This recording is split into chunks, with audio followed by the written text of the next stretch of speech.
I almost yelled "Aye, aye, Captain" in here, but Uh, I oh, learned last night that my mic picks up things even more strangely than I thought. oh yeah, no, yeah. Well, I was ready to start busting out SpongeBob lyrics when you were like, "Hi, Captain." Oh yeah, I was gonna keep it going, but then I was like, I made a weird squeak noise last night, and everyone's like, "Oh my god, are you okay?" And I'm like, "What? Oh, Like, are you being murdered? What?" oh wow. Apparently, they thought I was shrieking, and it was just like a little squeak. So I'm like, I think I need a new mic. Yeah. Hey, that's name right here. How you doing? Just you and me, apparently. Yep. Hello, hello. Ryan. Cardi says hi, by the way. Hello. You Brandy guys, apparently also says hi. I heard. I did not think you were being murdered. Are you guys ready for faces? Bless you. All right. How is everybody doing? Hello, hello. Annual, how you doing? Welcome in. Face Anatomy today, for those of you who are joining us. It's going to be awesome. I am joined by Kamara, but she's getting ready. She's getting ready. I'm a soak up today. But let's actually let's start a game of Stream Raiders real quick while we get settled in.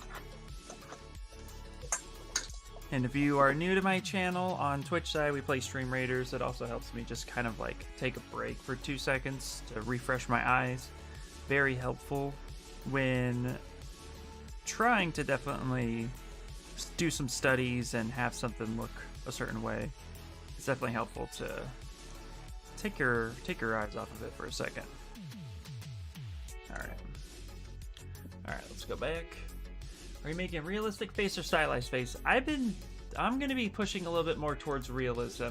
It might still have a kind of stylized feel because I do statues and toys primarily, so it might have a little bit of a stylized feel to it, but I'm gonna be pushing more towards the realism side. But every tip that I do give will kind of go either way. It just really depends on where you want to end up taking it. But so if you want to do more stylized, after the block out is when you start making those decisions. But in my opinion, blocking out the character usually is the same for stylized as it is for realism. At least it is in my approach. All right. Yeah, I would agree. Yeah, right. I keep saying that I'm going to be doing more realism, and then it ends up somewhat stylized, and I'm like, well, that's kind of just because that's my style, and in a 4-hour period, it's hard to break your own natural style. Yeah, it is a little bit, but style is also influence as well. So, I mean, if you're used to seeing a certain thing, then yeah. Ryan says, could I make a request? That depends on the request, buddy. You can always mention it. Yeah, go ahead, mention it. What you got? What you got? I have the right to decline. There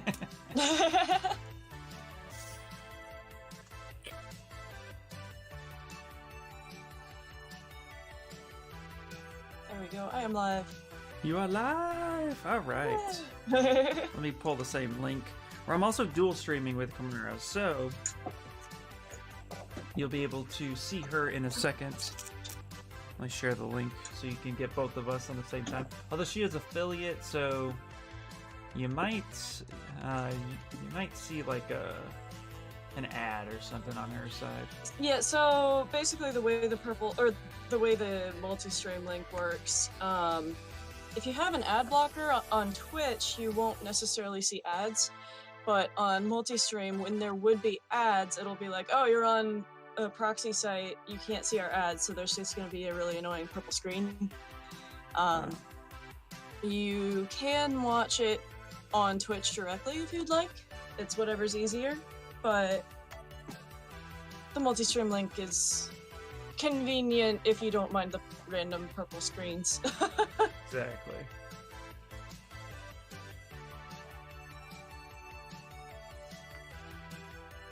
Oreo, hello!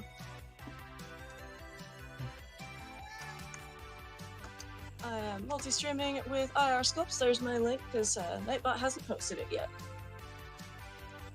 Yeah, I just shared the link. And I'm already getting a hydrate from Citizen. All right.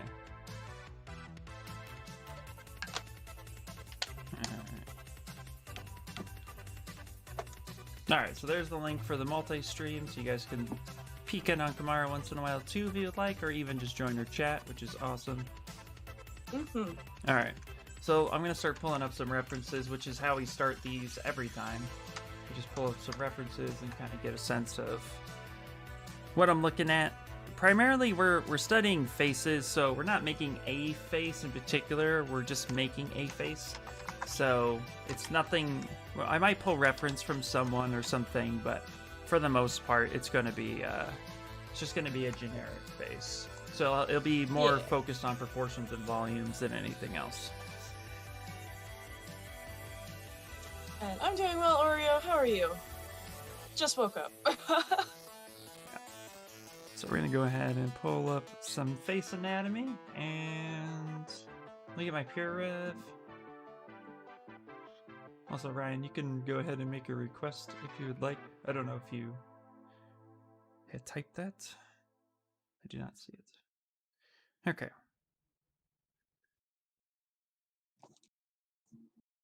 Hey, what is up, Inspire? Welcome in, my friend. Okay. A sphere and sometimes a square, the fetus is sculpting in its natural environment. I'm doing well, dude. Doing well. No real complaints. Getting ready to do some face anatomy, so pretty excited about that. Just going ahead and pulling some of the some images of muscles and side profile, which I believe the side profile is one of the most important ones to focus on when you're doing your study. 3/4 is good for concept matching, and it's definitely very important there, but to get a sense of I feel like the side profile gets missed sometimes, and it's definitely where I want to kind of focus on a bit too. So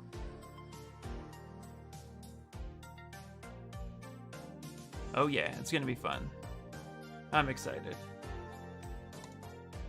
And even if this helps one other person, it's worth it. Okay. Well, it's gonna help me, so. There you go. That's all that matters. Nice, that's a 3D model. I don't like using 3D models of other artists in particular.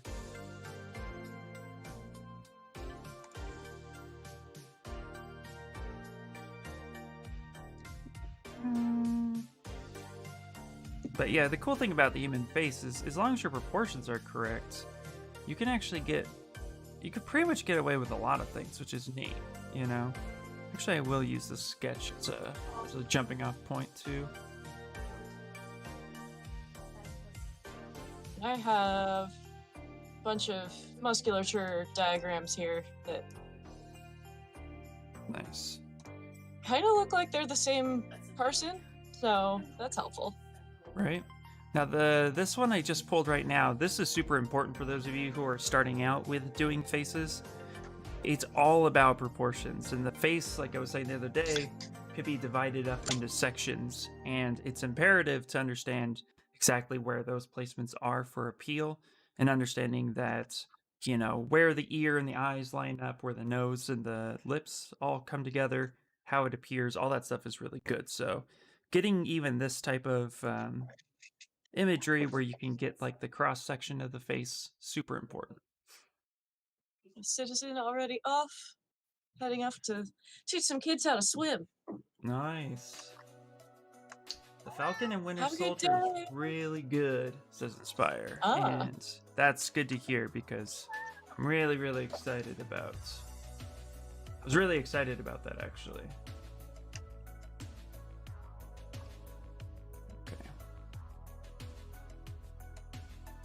Okay. Hello, Witch Cat. Hello. Okay. I got some pretty decent reference. We'll go ahead and hide that. Now, I do want to say too, if you guys are starting out with faces, if you go into your Lightbox and ZBrush, out the gate, there is a head plane. If you double click on there, you can actually pull head planes for male characters, female characters. One of them is head planes male. There's just two different versions of a male and a female.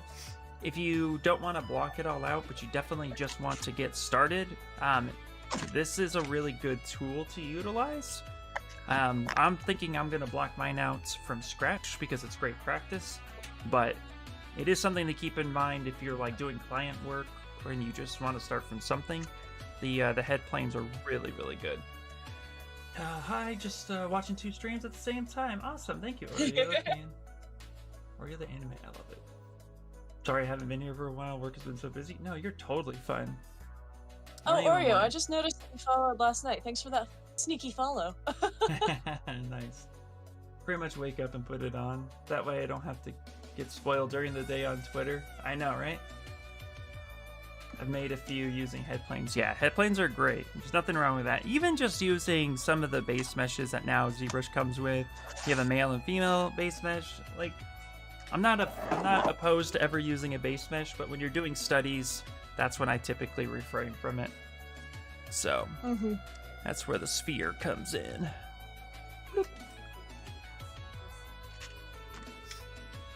So. Yeah, what I'm going to be doing over here is I am using a sphere and I'm going to be mushing it and pulling and pushing to get it into that head shape, and then I think I'm going to try using the mesh project again to lay the muscles down. Oh, nice. Alright, before I get started, I'm actually going to plug my shit. Because why not? Gotta get on there. Also, I started a TikTok for putting up Nice. I wanted to put up really quick speed sculpts, but I also wanted to put up little tips, because YouTube right now, like, I'm not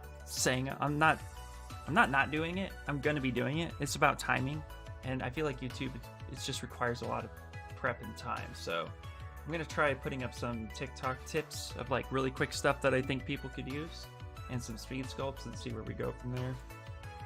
Now I need to get a TikTok. Do it. Hey, thank you for the follow, Oreo. I appreciate it. Alright, so let's go ahead and post the dual stream over here. Oh yeah, maybe I should watch that live. Face anatomy. Alright. Okay, beautiful. Sorry, I forgot to follow. No worries, no worries. Thank you so much for the follow. Appreciate it. All right, let's go ahead and do it. And like I said, guys, I also play Stream Raiders on my side, so every once in a while, not only is it just fun, but it helps kind of take the eyes off a bit. So, okay, so I'm gonna start blogging out my shapes, and I chat a lot. So let's do it.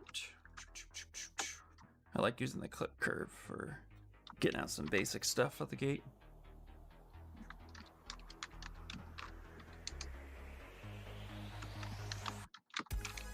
Am I not seeing the messages from YouTube? I see it now, but I did not see if you posted one earlier.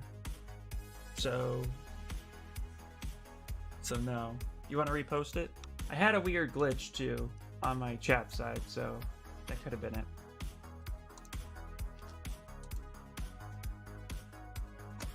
Restream, man.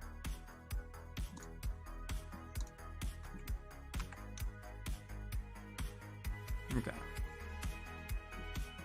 I want to see what Ryan says before I start. He had a request, and I wanted to know what it was.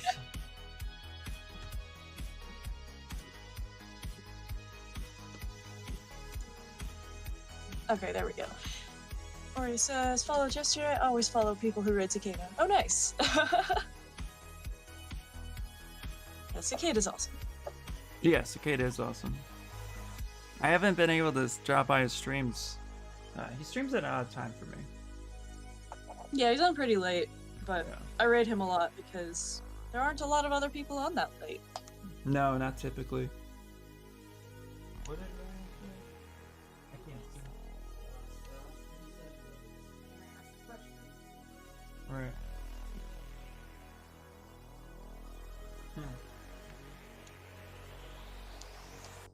Yeah, okay. Yeah, Ryan, not seeing, if you're typing or chatting stuff, I'm not seeing it. If you want to send me a direct message on Discord, you can, but I've seen a few YouTube messages come through, including yours, just not anything before and after that one, so. Okay. Oh, the little cicada. Oh yeah, I got that. Yeah, I got that. Well, YouTube had some problems yesterday that a lot of people were talking about. That like, yeah. So I don't know. It's taking a little while to get over, but maybe. Okay. Well, what I'm gonna do is I'm gonna start my progress, and then we'll see what happens. Okay, so I'm gonna go ahead and do is. All right, let's go ahead and save this first. It is Friday. Ooh, that also means it's Tiki Friday. Yeah. Also, every time I say it's Friday, I think of the movie Friday. And then think, you're gonna get high today because you ain't got no job. You ain't got shit to do.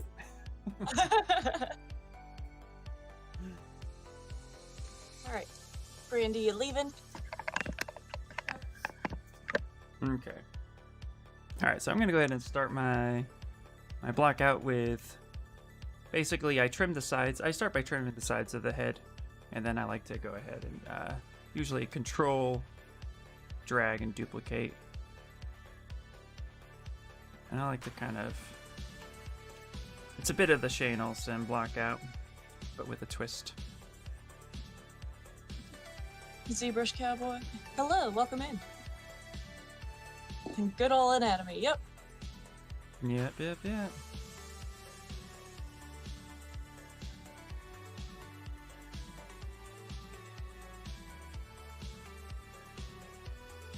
I'm also gonna change my material so everybody can kind of see what's going on there.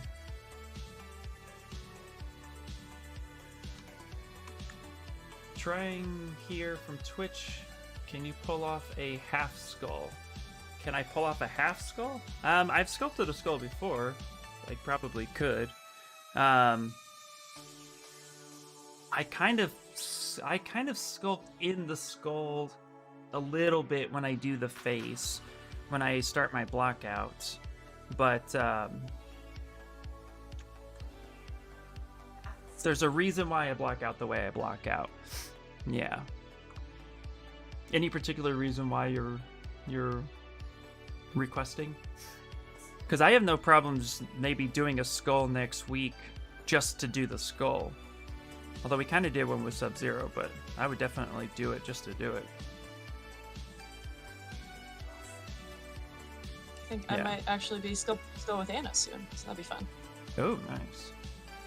But there's I have a very particular method on how I block out a face, and I'll kind of gonna explain that here in a second, actually. So like I start with I start with two spheres, and I utilize the clip curve a lot to get the chin, and I basically already try to get the planes blocked in almost immediately. Those are the most important things of the face.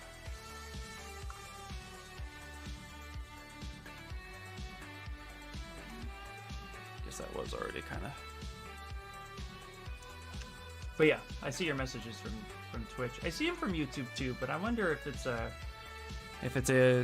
restream thing or if it's a YouTube thing. It's hard to tell. Yeah. Or is it a Twitch thing? Or is it a Twitch thing? Yeah. I guess we really don't know what kind of thing it is.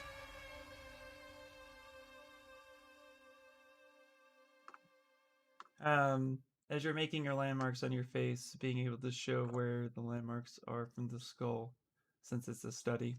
Kind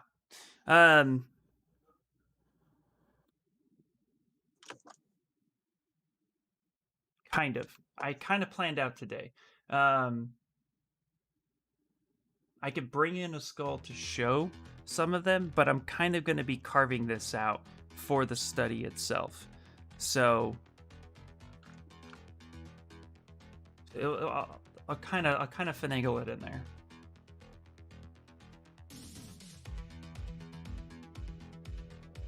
Oreo says, I'll be right back. Alrighty.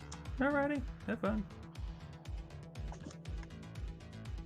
Kind of like what I did with the foot was kind of what I planned to do with the skull to show where the landmarks are. But also too, female skulls and male skulls are a little bit different, but I do a certain thing that helps people get those landmarks. So, no, you're totally fine. And yeah, I'm watching what you do because I don't know what this thing is. So in a sense, you'll see. So check this out. Okay, so real quick. So I got my two sphere. So I got my main sphere, right? And then I brought in a second sphere, which went ahead and I marked where the eyes, in my opinion, should be. These two spheres, kind of where they're meeting, actually end up start giving you the cheekbones and the eyes themselves. Those placements are super important. And then from there, it kind of able to square that off to get that jawline. And in my opinion, when I was blocking out heads in the beginning, these two things were very hard to get right. And so in learning how to block out a head, those are the two things I learned how to focus on. The other thing is I kind of squeeze and make sure that the sphere that I created to make the jaw is almost in the middle, or about in the middle of the actual main sphere itself, so that it kind of guides me to where I'm going to be placing the ear. And then from here, I actually take the second sphere and I end up crushing it down, because the big misconception with heads is that everybody thinks the head is round, like a sphere, and it's not. Heads are actually kind of oblong, so almost like egg-shaped. And so when creating the bulk of the head actually, the back where the spine meets, is all along the center point of where the ear, the jaw, all that meets. So from here, this is actually where crushing the head kind of comes into play. Now also we'll smooth this down a little bit, and then I'll even squeeze it in just a bit and kind of just get that about right. Then I'll take the move brush and kind of bring this all up here. This will also give me the intersection of where the neck should start. Because the hard part about making a face is getting all the other landmarks correct. Smithy, hello, how are you? Hey, Slowbee Art. Hi, Slowbee. And then the other aspect too is already out the gate, the things I'm correcting that I used to get wrong all the time is the back of the head actually swells out a little bit and it tapers forward to where the eyes meet. So I kind of pull that out just a little bit just to get those shapes, just to get the general sense of it. I'm gonna go ahead and save it real quick. And then what I like to do is I like to bring in an image, if I can, of a human face. But that side profile that I was telling you about, so I'll take something like this and actually just save this image. Because again, the trick with sculpting, you know, anything is not necessarily having to put in not having to put in every landmark, but putting in all the important ones. So we'll call this face reference. Wismar, hello. And I'm gonna go We are to... doing Big Day. I just posted the multi-stream link with IR Sculpts. Hello. And welcome back, Mario. So I get something like this. I'll bring this in, just like I've been doing before. And then from here, I'll end up trying to get the rest of the shape blocked in. Because foreheads usually get pulled a little weird, so I'll pull the forehead up. You can see here, this back part of this head is actually not too bad. We could pull that out a little bit. And then I'll start lining up the chin. All of this will get lined up.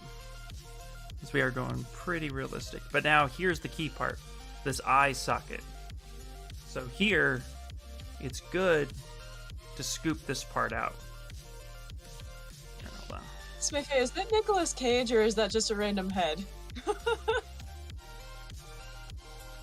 So what I'll do is I'll come up with the clip curve, come up to the eye, double tap Alt, and I'll come out here and I'll actually cut this portion out. And this part is kind of that skull indicator you're talking about, but as you can see, you can already see where my blue sphere and the red sphere were not too far off from each other. But now I can kind of clean this up a little bit. And I can take the trim dynamic and start making my plane change.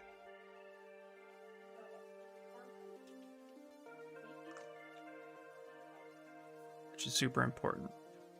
Because you want the side of the head needs to be flat. It is that very, very important plane change that occurs. And again, we can kind of clip that off a little bit like that if it gets a little too much. And this is going to help kind of set everything up. And I'm going to need to go up in resolution already because it's pretty low. Oh, that, my friend, is a head with a jaw. Hey, Joy, how you doing? What's up, my papa? That it is.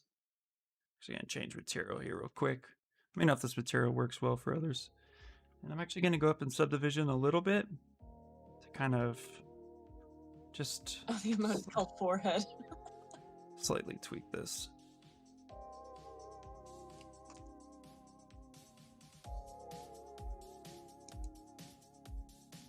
This is just getting the general shape of it all. Oh, mouse.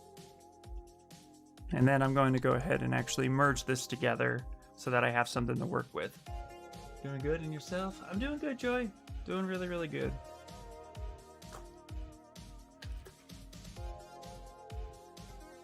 But this is where sculpting the head is really imperative to get these particular landmarks in.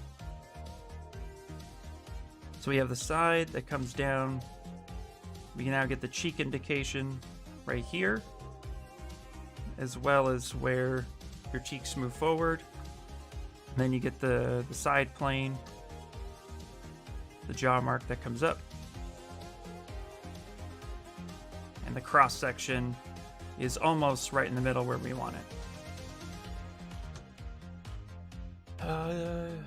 Gonna lurk, but I'm curious to see how this goes. Heck yeah! Sounds good. Now I'm gonna go ahead and do is actually Dynamesh this together. Say, yep, that's totally fine. There we go.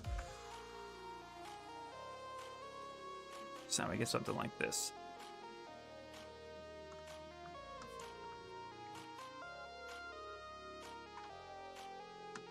Now we get a pretty decent merge. Bring up our image again.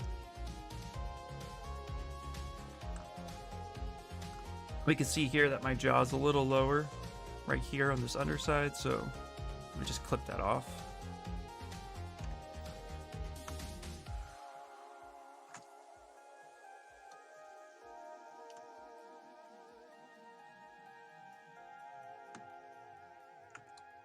And again, depending on, the skull, depends on how far the forehead and everything gets, but what we are seeing, so I'm going to go ahead and save this real quick. I'm going to pull up the light box. Proper anatomy, Pac-Man. Also, if I'm talking too much or you want to come in at some point, Kamara, let me know. Oh, you're fine. I'm watching what you're doing because I've never seen this method. Okay. And my method is kind of just things that I've experimented with over the years. I don't know that it's necessarily the best method. Gotcha. Okay, so now I'm going to have this right here. I'm actually going to go ahead, hit auto groups, and I'm going to just roughly select, hit Shift Control A to bring up the rest of the skull. Untap the rest of that crap. We don't need that right at the moment. And we're just going to go ahead, split hidden, copy, go back to our main head, paste that in there. Send this home. Oops. So now this is where we can use this skull to actually utilize some of those plane changes if we or to correct some of those plane changes. But you could see already by just using a simple image and then coming in and then utilizing where to kind of scoop out the eyeball section, you're also creating the cheek. We've lined up where the jaw should indicate, the head. So in just those few moments, instead of carving out a skull and then working from there, we've kind of already got the proper proportions lined up. So that way we don't have to worry so much about where everything's at. And we can now see where the nose should be, where the eyes would be. Now, of course, there's obviously a lot of work, but that's why I set it up the way I set it up, and that's where I kind of plan to show, because it definitely helps get everything kind of set up for success already. Now from here, it's just a lot of tweaking, in which I can utilize this skull base to come in and start getting a little bit more of those plane changes if we wanted to. We can bring this in, round this out, kind of push some of this back and utilize all of that as indicators. So again, using one tool to help support another tool. And then what I like to use is the H polish, so BHP. And I like to utilize that to help solidify these plane changes a little bit more. Flatten out where the lips should go, where the face should go. Come in, get this in here. Side of the head.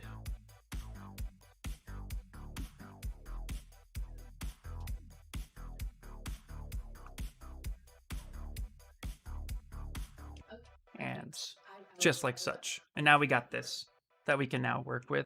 And what I even do is I'll take the clay buildup and I'll actually come here at the side and I'll actually scoop this part out and slightly start blending that out, because remember, eyes wrap around and we want to get that nice little scoop here. So that way we could see from behind the head at a 3/4, you should be able to see the eyeball, or at least the eye socket of a human head. So by scooping out that side channel, after getting all those other points, we now get something a little bit easier to work with, because we kind of set ourselves up with some simple guides to get that working. So that's why I do it that way.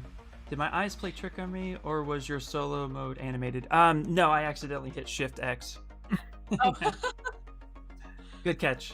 Man, you're on it, Ryan. I love it. But yeah, so that I purposely planned to teach it this way because this is the way that works best for me. I've seen the method of somebody blocking out a half skull and then utilizing that, and I don't see anything wrong with it if it works for you. But just getting to this point in a matter of, what was that, 5 minutes? It's always about getting there as simple as possible and setting yourself up for success. Now, I have this. Try that method. Yeah, and then the last thing I do before we totally move on is what I'll do is I'll take the IMM primitives, something like a capsule, or maybe another sphere, but let's just do a capsule. And I'll actually bring this out, rotate this around, and this can help me get the bridge of my nose set up. And I'll start working the nose a little bit. And see, then I can start getting the nose shape in.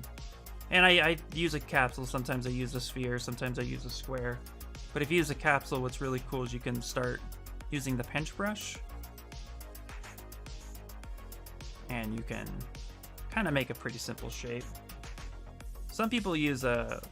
I've seen people use a. Speak, damn it. A cube before, because you want the nose or the top of the nose to be relatively flat, and then you can angle out the rest. But up to you at that point. But now we have the nose indicator that we can work off of. So. And I actually, so to block out my head, I started with a sphere. I did do a little bit of clip curve to make the sides flat and to carve out where the eyes are. Mm-hmm. So Oh, yeah, I that's a good guess head.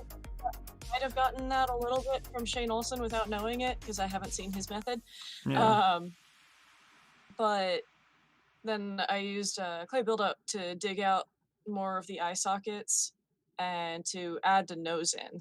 Nice. So mine's a little more blobby, but that's kind of how my sculptures always start. Like that's why my one Twitch emote is a marshmallow pirate, because my sculptures always start as That's awesome, though. Yeah, I mean, again, to each their own. Exactly. Whatever works for you is definitely the best method to definitely focus on. And again, but you got all the proper head shapes. You got the eye sockets. You got the side plane coming out.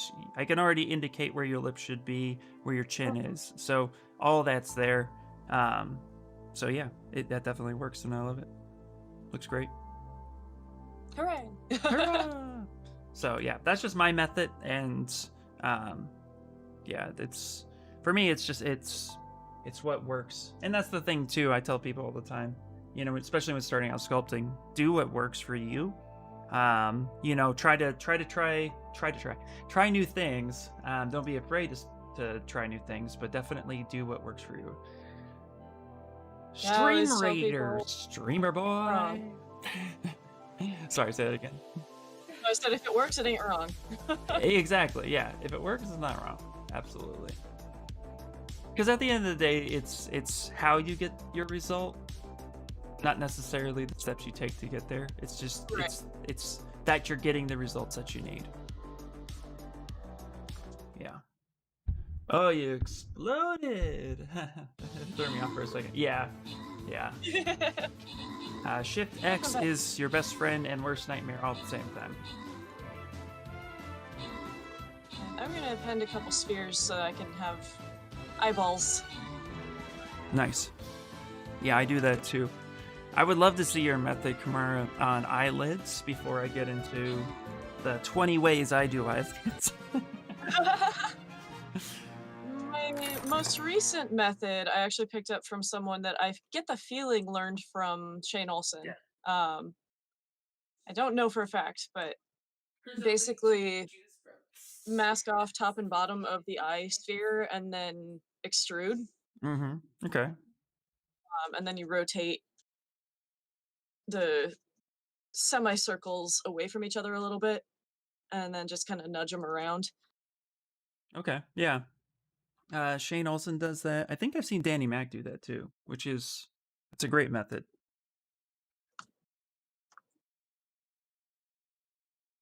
Okay. The other thing you I need guys, to see of doing eyelids myself. yeah, I'm gonna go ahead and hit groups and hit Dynamesh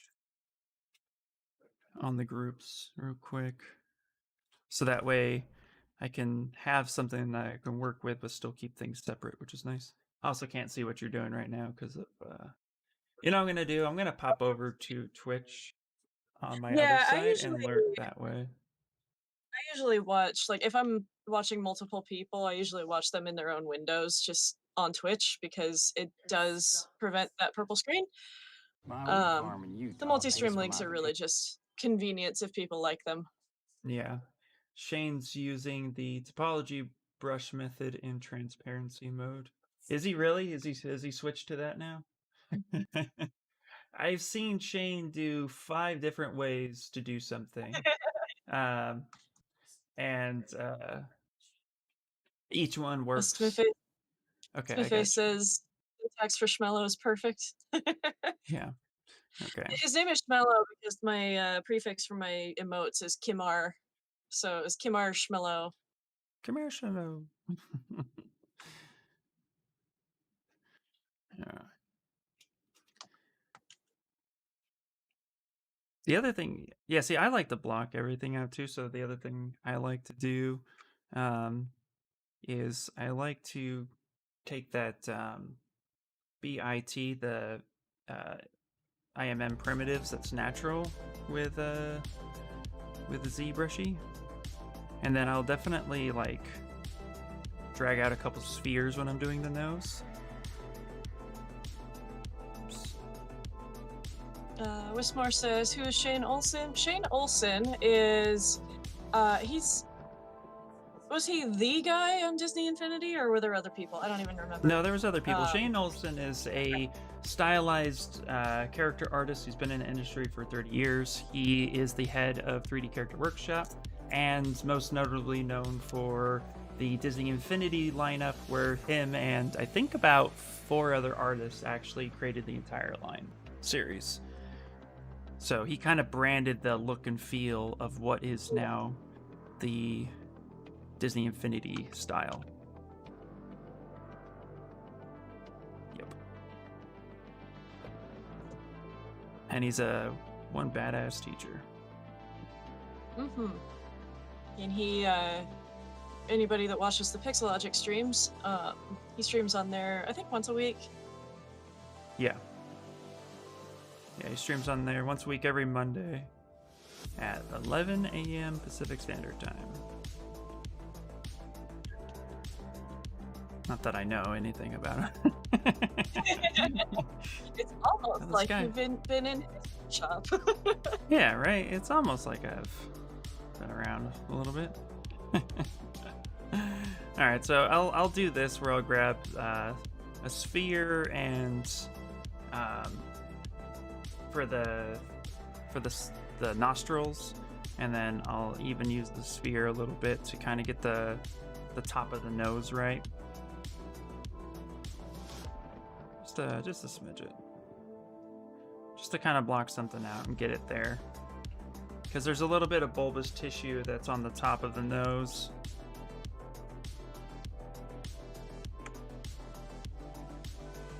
So, and this also helps kind of get the get that transition, because the nostrils and the way the nose meets, it all just kind of comes around. Hey, thank you so much for the follow. I appreciate it. By taking over for Citizen, giving me a hydrate. Thank you. Metagraphon. I think that's how you say it. Thank you so much.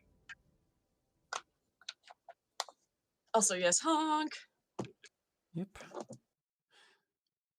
So again, and all this is loose. None of this is meant to be pretty out the gate. It's just to get the indicators there as quickly as possible. So that way you're not spending a lot of time trying to figure it out later. And all this can be adjusted before you merge it together. So you can spend as much time as you want in there. But, okay. Yeah.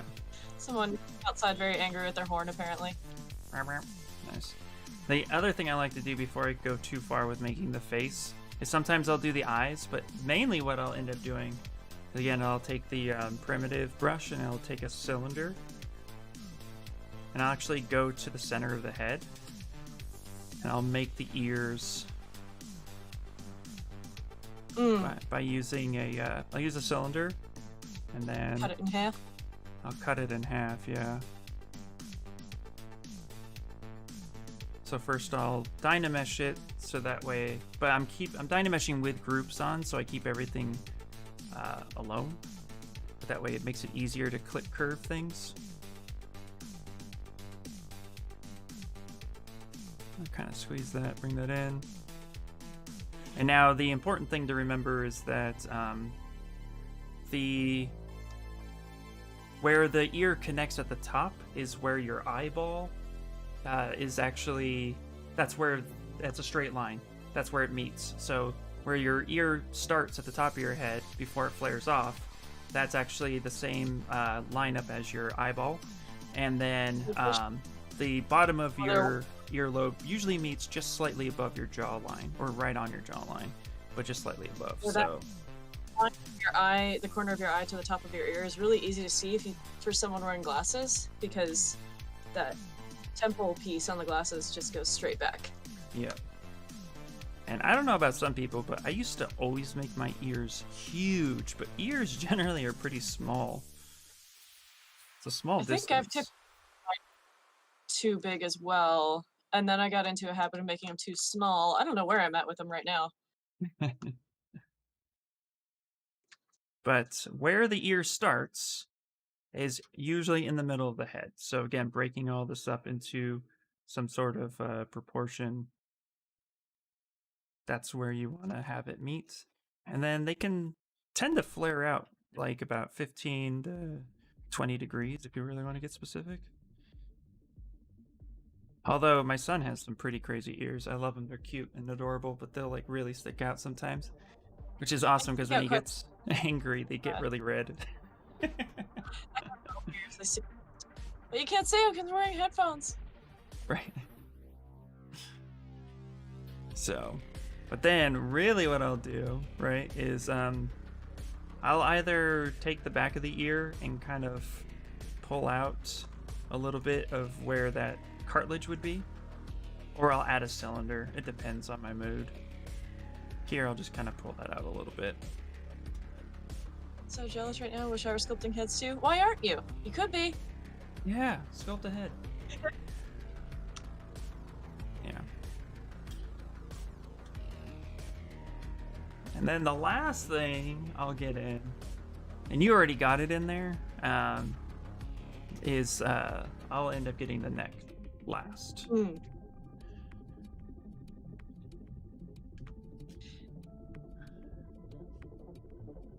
Yeah, I got my method.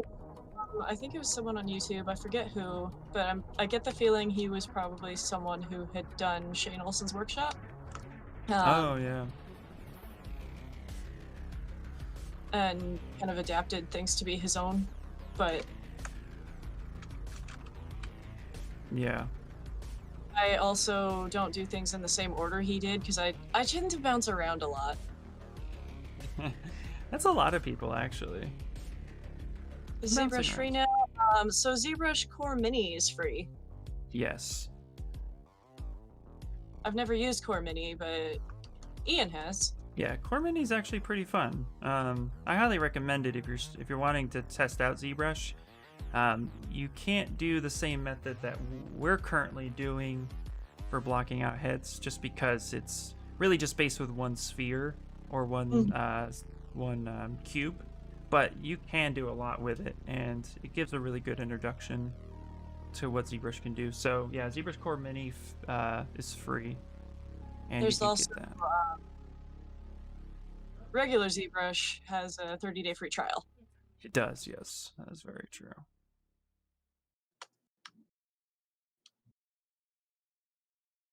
And now, if we're going realism, which I'm going a pretty realism, or close to it. Maybe the comic stylized version of it, but neck widths are about the neck widths are just slightly shorter than the jaw, which yeah, Wismar, this is ZBrush. Yeah. I'm good on... I will want hot coffee. Thank you, brother. Coffee. I got to my cold brew now, but that will be short-lived. I'm going to be making coffee later. Yeah, and if anybody wants to see ZBrush Core Mini, how to use it, I'll definitely do another live stream on it. Because I don't think enough artists are using it right now, but there's a lot of people promoting it, and it is really powerful. And I learned tricks on how to actually really take it to the next level. So, because of its system of using Sculptris Pro and Decimation as a constant back and forth, you can sculpt a lot of detail, max out all the topology limiters, which is 750,000 polygons, and then you decimate it, and it just holds all of that info. So you can go in and really carve some cool shit very quickly. Yeah, I've never tried Core Mini because I don't think it was a thing when I was first starting. I'm not sure Yeah. when Core Mini came out. Last year. Okay, that's what I thought, but yeah, I finally bought my own license to ZBrush about 2 years ago because I had been using it on campus for free. Yeah. Yeah, so Core Mini didn't exist until after I bought my license. Yeah. I could see that. But Yeah. I mean, I still would have gotten them because it's what I'm doing for a living. Yep. Yeah, no, Core Mini is pretty awesome. Limitations promote creativity. Absolutely. Yeah, the first time I actually did the live stream of Core Mini, I was slightly freaking out with what I couldn't do until I was like, oh, wait, give me 5 seconds. I got this. Hold my beer. Yeah, limitations promote creativity. That's basically how the first Deadpool movie was made. Right? Yeah. Okay, I thought so. I ended up making my eyes and my nose too high. Oh, there you go. The other thing to remember with the Phase 2, for those who are watching me, is you want this S curve happening from the eyes. You kind of want this little swoop happening here where it swoops up and you get that nice look, and then it quickly shoots back up. So it swoops up this way and then it pivots really quickly, and then you end up getting that kind of back curve. It's not quite an S curve as much as it is like, I guess it kind of is. You get that kind of shape right there. And I think for me, this is where I failed a lot in early studies of face anatomy, was actually carving out this section of the face, getting that nice transition. Sometimes I'll even clean that up a little bit too.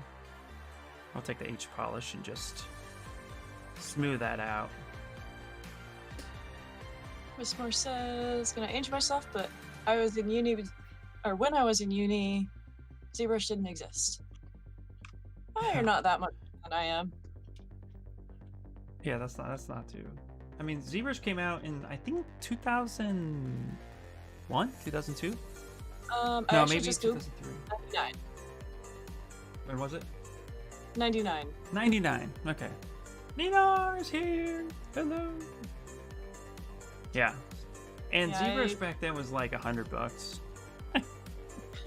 I graduated high school in 2006. Nice. That was 2001. Okay. All right, now I'm going to go ahead and get the eyes going. So I'm going to hide that skull now. I don't really need it. I'm going to take that primitives. I like to Okay. use Sphere 32. They Get had those to maneuver eyes. all sorts of hardware limitations. Yeah, that's true of most games, honestly. Yep. Now here's a really cool trick if you want to get the right eye shape. So if you want to get the right eye shape, what you could do, something I started doing very recently actually, is I'll use auto groups and I'll select one of the eyes, delete hidden. So I just have one eye. I'm going to go ahead and split hidden on this. So I just have the eye by itself. And what I'll do is I'll actually put 5 eyeballs next to each other. Yeah, that's what I did. Like such. And I'll put this in the middle. And I'll kind of scale that down. Usually that's about right. Usually. Smith was 2012. Smith is a baby. Maybe. And I'll pick this one, delete hidden. Now it's not exact science, but a lot of times it just helps get the proper eye shape, not necessarily the eye placement. And then I'll go ahead and mirror and weld that. And then I'll auto groups turn on, and then at least now I'll have the proper eye shape itself, at least something to work with. I'll kind of just put that more in the middle here, because that rule actually indicates from the whole eye slit of your face, not just the eyeball. And I'll make sure I have the eyes slightly pointed out. A lot of people have eyes pointed straight, and that's actually really weird. So I'll actually point the eyes slightly out. Super cross-eyed. Yeah. So that'll give me this. Still feels weird to think high school was 9 years ago. Oh man, you going to your 10-year reunion? Because I did that, and it was weird. Okay, we can't be talking about high school here. I'm 37 years old. 20 years coming up.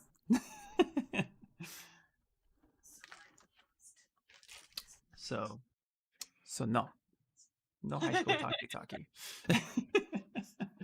Actually, I didn't really care. I didn't go to any of my reunions. I was not a quote popular kid in school, nor did I even have like a good time in high school. Who did?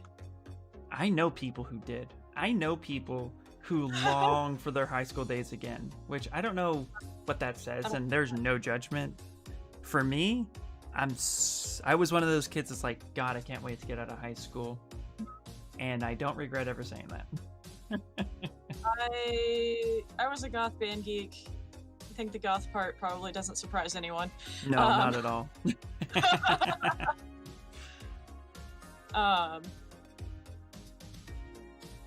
Yeah, my high school best friend and I promised each other that when the 10-year reunion came around, we would go together. Mm-hmm. She had moved to the East Coast, I had moved to the West Coast, so we ended up, we were from Colorado, so we met in the middle and went to our reunion. And the whole time we were there, it was like, I recognize all of these faces, I don't remember any of their names, and I don't remember if we got along with them. Okay.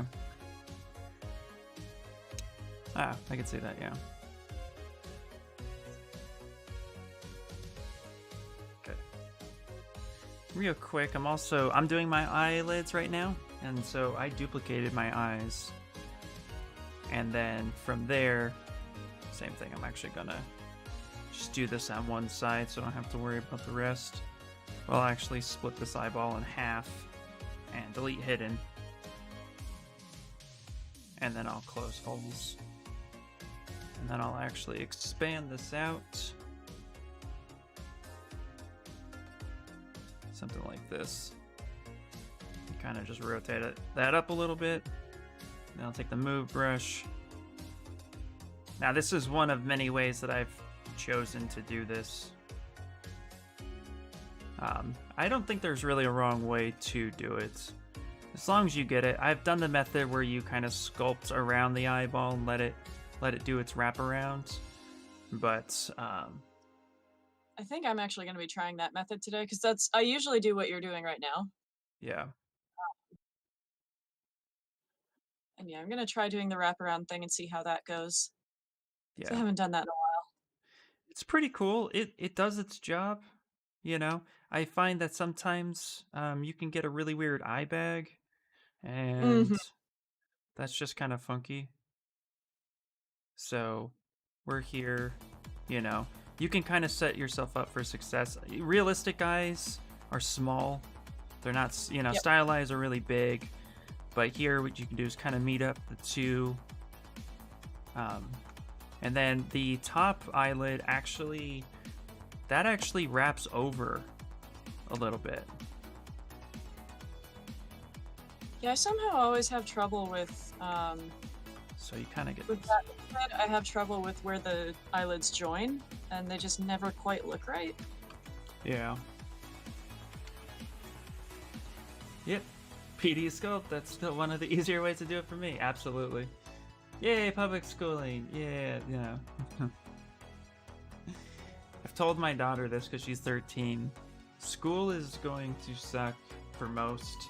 Some really enjoy it, but it's all a learning curve. Yep. You know? I don't think we have one plan, plus we have like 4.5 year one because the organizer's very good at math. Only worthwhile reunions are when you see old friends on your timeline.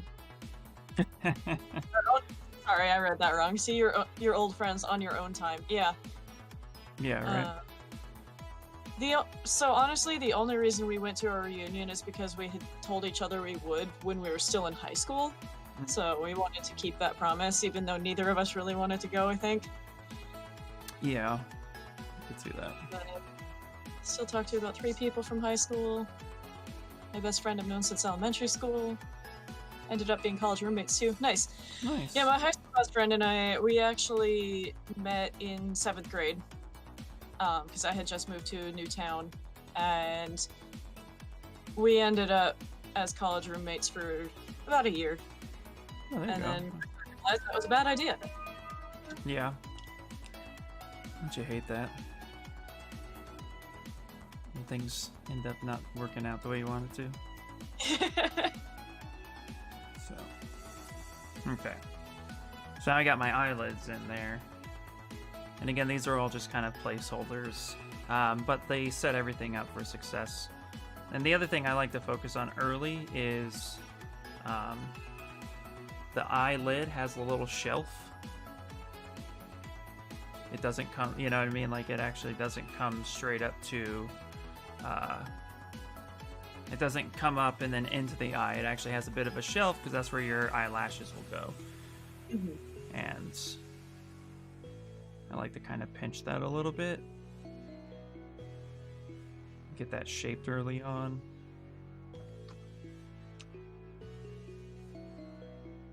As much as I can.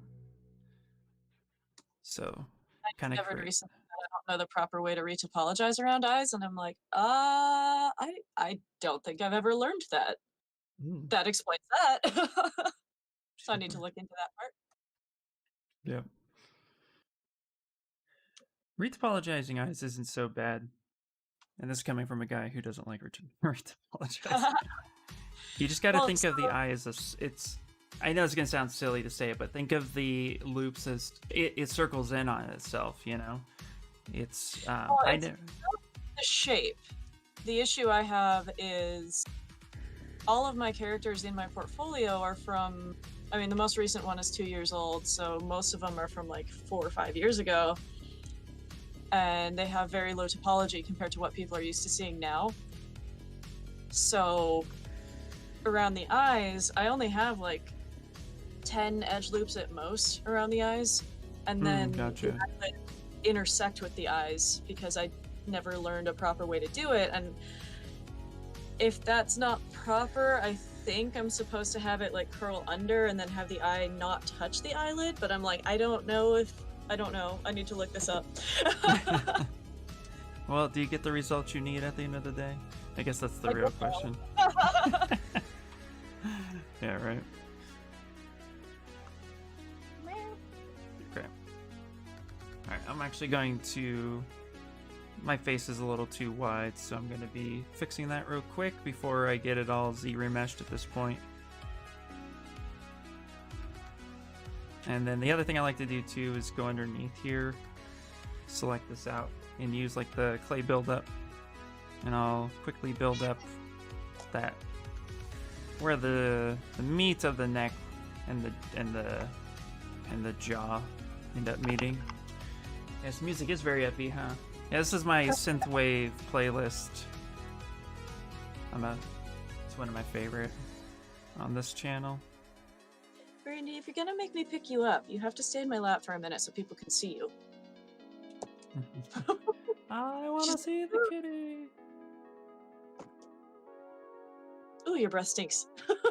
Ooh, kitty breath. She was just eating. What?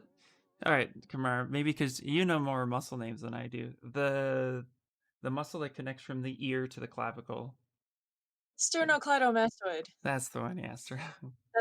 That's the one name I do know that's not like a standard muscle. Wait, sternocleidomastoid? Yep. Okay, yay! Actually said that pretty decently. I've also, my old weightlifting teacher in high school called it the sternocleidomastoideus. Right, you were saying that yesterday. Okay, yeah. I had no idea, like, what sternocleidomastoid. I'm just gonna say the mastoid part and be done with it. But I like to get that into pretty quickly. Yeah, I don't remember the back of the jaw name that makes it Clydo, but it's sternum, and then it connects to whatever makes it Clydo on the jaw or behind the ear, and then Yeah. it's a massive muscle. Okay. Yeah, I don't know. I worked most of high school and did college at the same time, so I didn't do the drama. No, you were the drama. Just kidding, bro. Yes, the muscle that was covered in anatomy class right after I had a fight with the teacher and never went back. So I never learned it properly. Well, there you go. Kamaro's teaching. Alright. The one muscle I know. So I'm going to go ahead and actually duplicate my head now because I'm in Dynamesh. And I always like to keep a copy when I'm doing studies. So that way I have something to fall back on if I push it too far. I'm going to turn groups off and I'm actually going to go ahead and Dynamesh it all together. But some of you could see on my page, when I did it at 128, it really just killed everything. So I'm actually going to up the resolution to like 500. Yeah, do you want to see? I had it at like 128. Check this out. Look how funky my guy is. It was here. Now it's here. Really just got like ugly. So I usually take it to like 500. So that way it's a lot higher of a topology, or I'll use Dynamesh Master. So then I can smooth some of those together, so then I can turn around and Z-remesh it with my polygroup it method so that I get some decent ed flow out the gate, so I'm not fighting topology the whole time. And this also allows me to mix and fix some of the things that I don't like about it so far. So the slideshow that pops up sometimes, especially if there's a cat in my lap, that's actually ZBrush Central slideshow. So those are like featured pieces that people have posted on ZBrush Central. So, not mine. Wismore was asking if I had made the teacup head, and now that you say that, I think I know which one you mean. It's like a girl in a teacup, but it's someone's head. You're so passive, Mummy. Wait, I feel like I'm missing so much in chat today. I told you guys, the face still takes my full attention half the time. You fought with someone? Oh, okay, it's a new conversation. Yeah. Yeah, it has nothing to do. Well, I want it to be about me, because it's my channel. This is always about me. Okay, let me have this. Okay, you can have it. Go. Okay, never mind. Since you can't italicize things, you could make them colorful. Oh, yeah, there you go. Alright. Brandy, I just picked you up. I'm not picking you up again already. Yeah, Brandy's so selfish. She's demanding today. Yeah. Alright, so I'm going to go ahead and, like I said, start smoothing in some of these plane changes. Also, too, I'll put a chinny chin chin in here. Actually, drop the intensity down a little bit.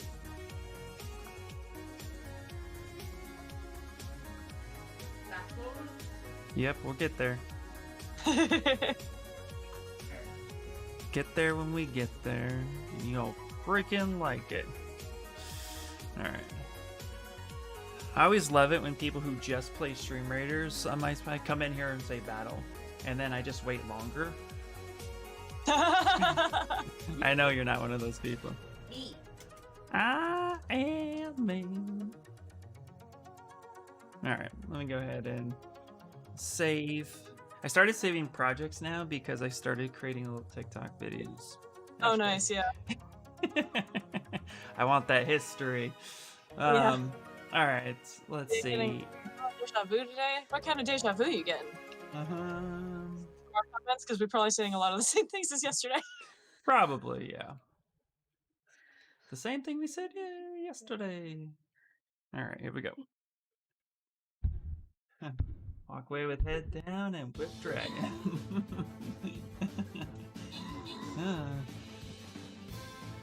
Who wants cream? Nope, no cream. Okay, no cream.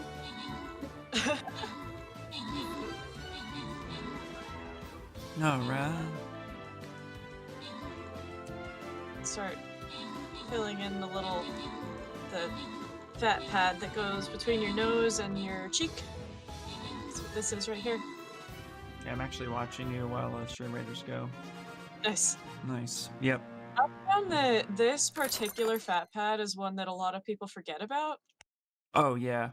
Well, it's hard too, especially with stylized characters, because that fat Yeah, pad scoops in, but then it blends really right. well. This Well, Death and like Slubby. if you don't blend it well enough, it can really age the character. But then also, if you don't have it, it's just like they have pits in their face. Exactly. Yeah, you definitely have to go. You definitely have to have a happy medium. So I like to try to get. That's why I block out the face the way I do, which helps Mhm. get that depth correct, and then I can go back in and actually start determining the age of the character based on the transition of that pad. Hey, IO Matthew, how you doing? Welcome in, buddy. Welcome in. We're doing the face today. Getting some decent blockouts, hopefully. Okay. I'm gonna have to slightly smooth some of this stuff out here. Alright. So yeah, if you see on mine for a second, Kamara. with this dip right here. Mhm. Yeah, then I'm able to actually kind of go in and lightly do that nice transition kind of up a little bit, and I find that usually helps, and then I'll like blend it down and I'll just work that out. What I find difficult is for when people are young, I actually will smooth down the nose a little bit. This is clearly an exaggeration, but then that really rounds that section out, so you don't have to go so high with that, but you still get that nice plane change in the nose. I'm gonna back that up though, because he's a man. Just kidding. Yeah, I'm so stupid. It's like I've already done a lot of what I've done today. Wait, what? Alternate universe theory. Oh, okay. I don't know. He says he's getting deja vu today. Oh yeah. Actually, I saw a thing. I love TikTok. This is the best thing ever. I saw a guy talking about the Mandela effect, and he was saying how he believes that the Mandela effect is real because of all the related announcements of time travel and the ways they're opening up all these different loopholes and stuff. That it's not that you misremember it, it's that they're like blending they're blending time.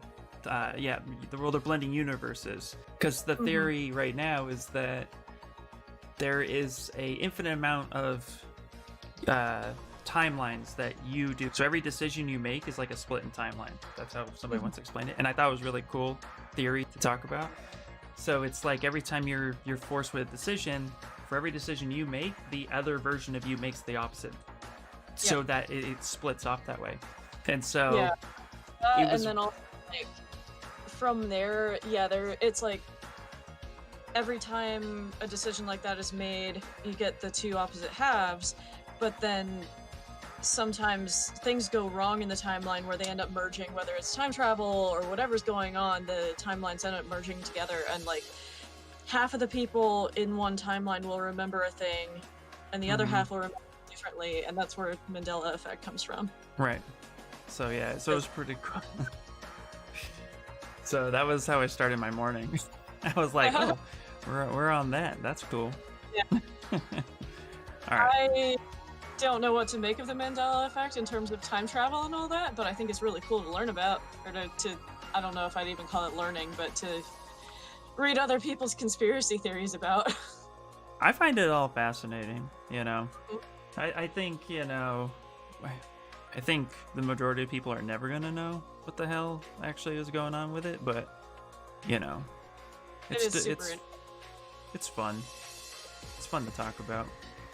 The one that got me really bad was Shazam, Oh, the genie that Yeah. is not a movie starring what's his name? Sinbad. Sinbad, yeah. Sinbad was never in a movie called Shazam. No, It was Shaquille O'Neal in Kazam. right, exactly. But everybody remembers it the other way. But I do remember it with Sinbad. That's the thing. Like clear as Right. day. I have I remember fond memories seeing of that guy.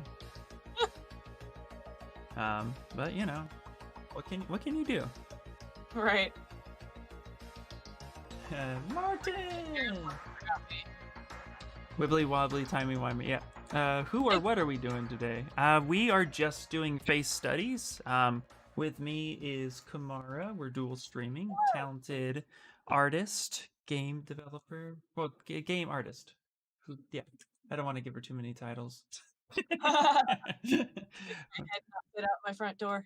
She's badass. That's all you got to know. And if you want to sculpt with somebody, she's awesome. So, but yeah. Anyway, and we're both just kind of doing. We've been doing anatomy studies all week long, so you could check us out doing hands, legs, arms, and feet throughout the week. We did feet yesterday. That was cool. Even went as far as posing my feet. And I believe everyone in my chat knows who you are, but just in case, this is IR Sculpts. He does a lot of really cool toys and collectibles type sculpting, makes statues, and he's also awesome. Yeah, I'm okay.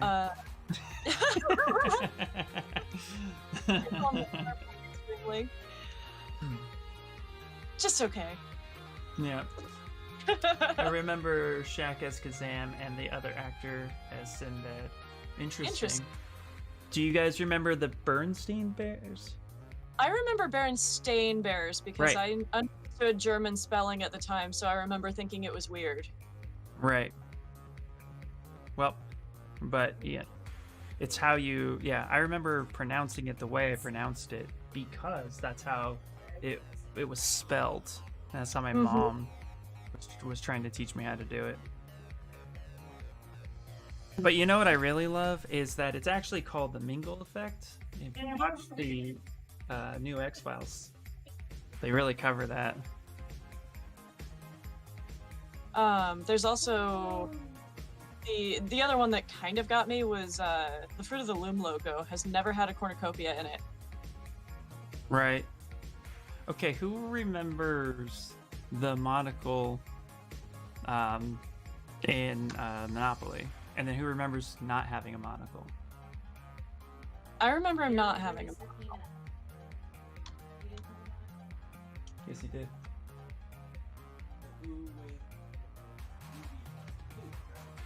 So I remember Mr. Peanut having a monocle. Yeah.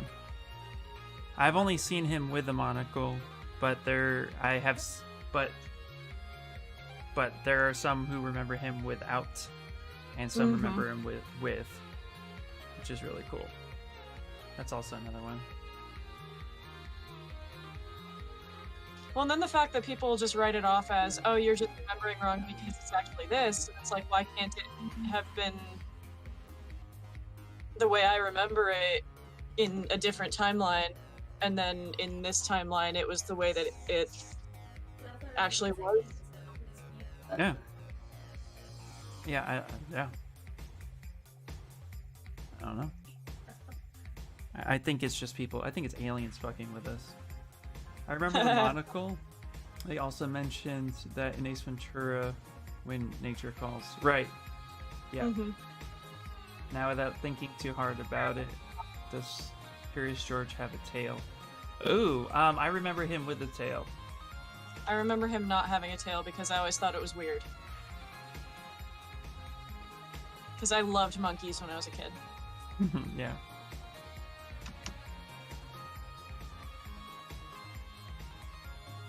Yeah, he doesn't have a tail. He's an ape, not a monkey. Well, that's in your timeline, Ninar. Nope. I'm just gonna sit and listen to this one. Ryan's fingers are done. He's tapped out. He's like, these motherfuckers have been leading up to this one. I knew it. He's like, they teased me with this. They baited me with this one. Now look at them.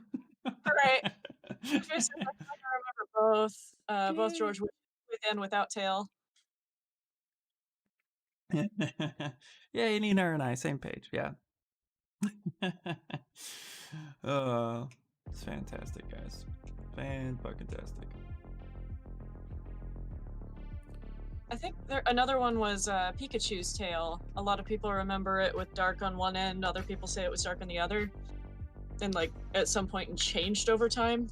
I think it changed over time. I don't think Pikachu is part of the... I mean, although I've heard case studies of it, but I remember it being dark on the tip. Just the tip. He also what? He used to be short and fat, yeah. I think that's an evolution. He started dieting.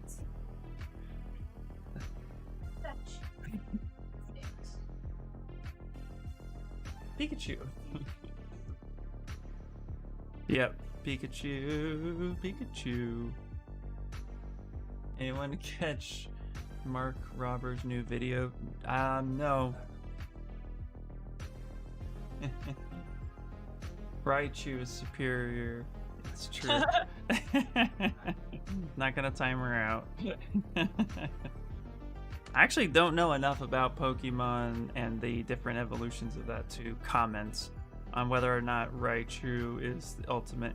I mean, because there's the debate that the debate is that the evolutions are always supposed to be superior, but actually Pikachu was the superior version.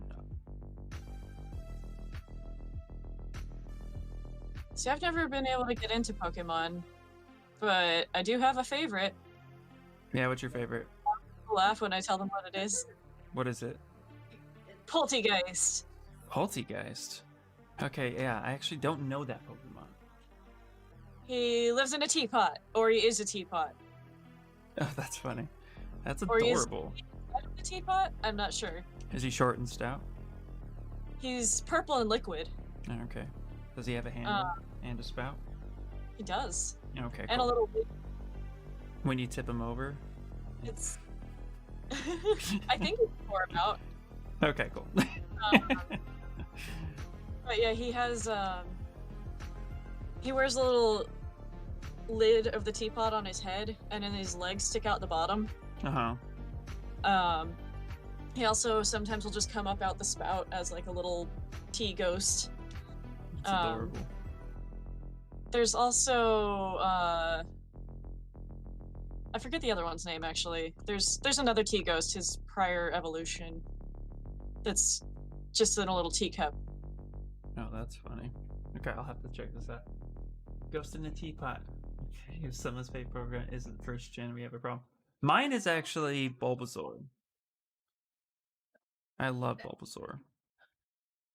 It's one of my very, very favorite. I also love all their evolution forms. Venusaur and Ivysaur, so my favorite. Oddish for the win. Haunter's Okay. cool. Yeah, I like Haunter. I like the ghost ones. Yeah, Surprising right. no. Yeah, Who'da Bulbasaur thought is you the liked cutest. Charmander can fuck off. I actually have no problems with that statement, so yeah, enjoy that. Okay.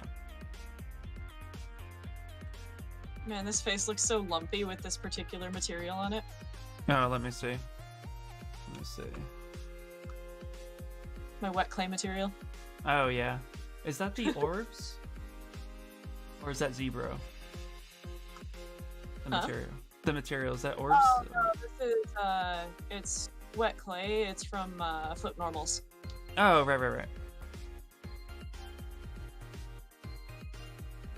Okay. Also gonna put a little mound where the mouth is supposed to go. I do the mouth when I Z-remesh, because I spend all my time cleaning up. Mm-hmm. I don't know why, but I always kind of put it in and then I zero mesh and I'm like, oh, now I have to do it again. Right. I should stop doing that. Hey, there's no wrong way to eat a Reese's. I'm not gonna judge you. Unless you're redoing work, you're on deadline. Okay, well, you know, that might prevent you from being hired, yeah. Or they'll be like, fuck, this person takes forever. Alright, so it's time to Z-remesh. So I'm going to go ahead and save this. Now I'm going to duplicate, and then when I Z-remesh on this, I'll duplicate it. So I use that polygroup method. So I put everything in here. I grab my paintbrush, and then I fill with white. So color, fill object. Then I switch it to black. And draw size. This is how I try to get my polygons in there as quick as possible. New computer has 4 more weeks, then I can sit back in the stream. Get back into streaming. Nice, PD Skull. I can't wait, dude. Oh, yay, Friday. It does this sometimes. That's it, You love Trevenant? Nice. Hello, Art. How you doing?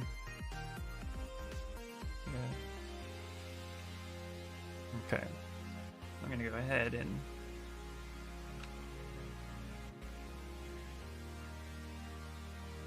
get that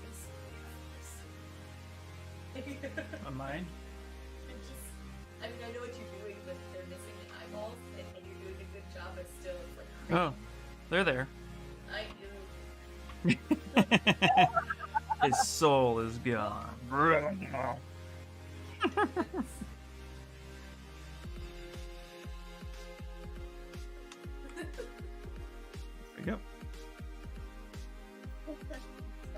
Your soul is mine.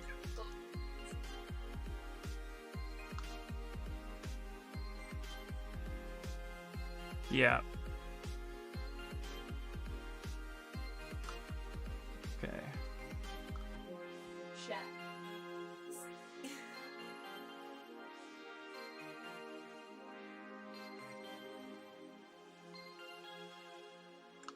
Okay. And then same with the ears. I'll circle the ears too.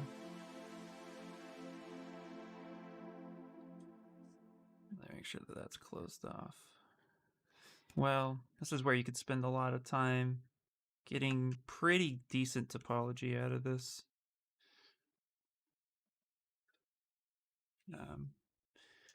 Actually, kind of messed up a little bit here. I didn't mean to do that. I meant to go over here.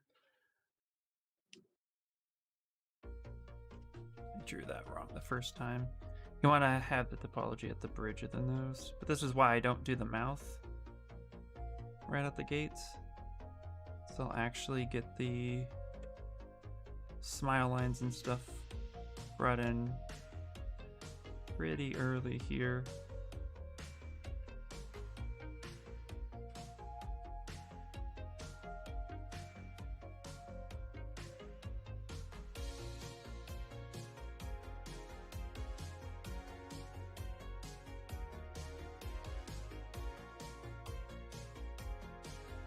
Go. It looks like a luchador mask. I love it. Yeah. Yep. Gonna watch the new Justice League with my brother, then continue to work on Spider-Gwen for my cousin. See ya, dude. See ya. Hello, next. Hello. Okay, I'm just gonna say this right now. The Zack Snyder cut is 4 fucking hours. What the hell? What? It's crazy. Also, I hear it's also hours. The or the format. It's 4:3. And it's 4:3. I saw it once at 2.5 hours. What could they possibly add another hour and a half in? Oh my god! And why is it 4:3? Although I do appreciate the nod to the retro, but it's 4.5 fucking hours. See, I was thinking about watching it just so I could like know what people are talking about. Right. I haven't seen any of the other DC movies, but I was like, maybe I'll watch this one. And then I found out how long it is and the fact that it's 4:3, and I'm like, Yeah. You'd rather watch Lord of the Rings extended time 10 times in a row. You watched 3 hours of it last night. Okay, so Inspire without any spoilers. And do you think, because here's the thing, I turned it on for a second just to say I wanted to know how long it was, and I wanted to see, and it opens up, left off from Man v Superman. I was already out. I didn't even make it 30 seconds. I was like, I'm so done. It's like, and it's 4 hours. All right, nope. If it starts off where Batman v Superman left off, that's like even more reason for me to not watch it, because I haven't seen that and I don't want to. No, there you go, yeah. I might be wrong, but most of it is new footage. I have no idea. I blow through the season of a show in 2 days, sometimes while working, so a 4-hour movie will be easy while working. But are you actually watching it? Like, you're more listening. See, I put on a lot of things as background noise while I'm working, but I haven't done that since I got on Twitch. Right. And like, I started watching a show back in December, and I still have 2 episodes left to watch of it. I've had 2 episodes left of it for 2 months now, because I haven't watched anything other than other streamers in 2 months. Right. Yeah, what's funny is I used to watch a lot of things like on YouTube and stuff while I worked, and then I was rewatching some of the stuff that I watched before and realized I don't remember anything they said in this. So Yeah. like, I feel like I can recall like, oh yeah, I did listen to this, but I didn't retain any of it. So Yeah. But like when I listen to a book, that I remember while I'm working. Oh, see, I don't remember that kind of thing while I'm working. I need it to be something that has a little bit of visual, just so that I remember to take breaks, because I'll look over at it for a minute. Mm-hmm.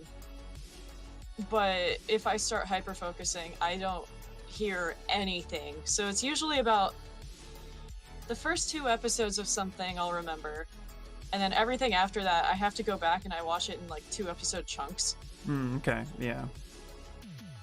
No, I agree. Next Knox, he says, more listening, but I'll look over with my eyes when I need a break off my main monitor, because certain shows don't work. Things with visual cues are hard. I was watching Jack Ryan, it was too many subtitles. Yeah, exactly. And that's the thing, I feel like the whole point of the Zack Snyder cut is to get all those visual cues, and Right. so you'll probably miss a good chunk of that naturally, I would assume. And yeah, that's all exactly how I feel. Like, I can't watch anything that has subtitles. I can't watch anything that requires too many visual cues.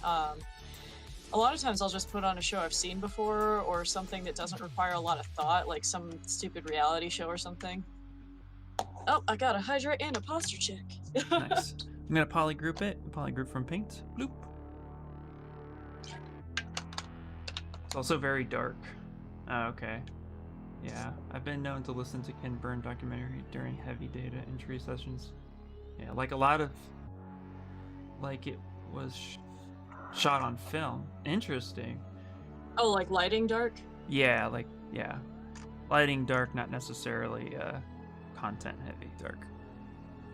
Okay, I'm gonna go ahead and deformation, polished by feet. Nope, polished by groups.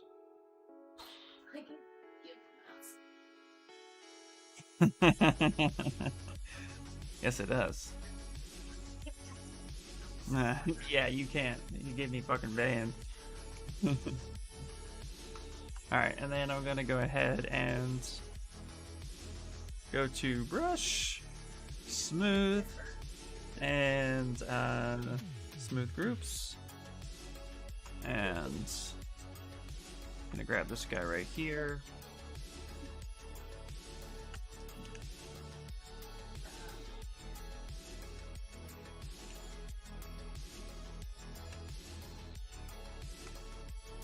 There you go. Does that work for you?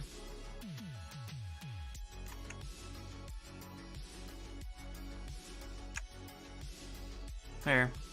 The character's done. He's done. That's it, guys. Great stream. Take it easy.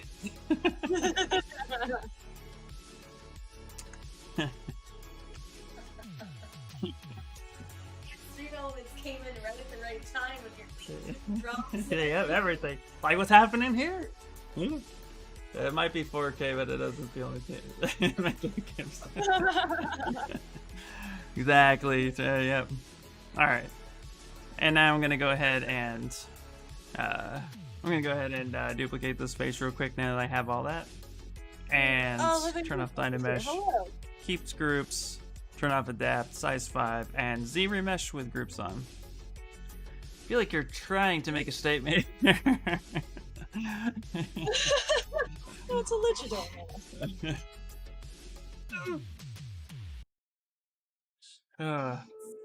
You know, gotta go take a cold shower after that. Alright. You're welcome. I'll be here all week.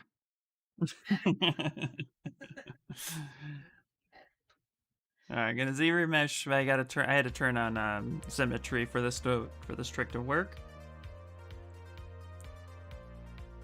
And if we go ahead and take a look, this is our topology.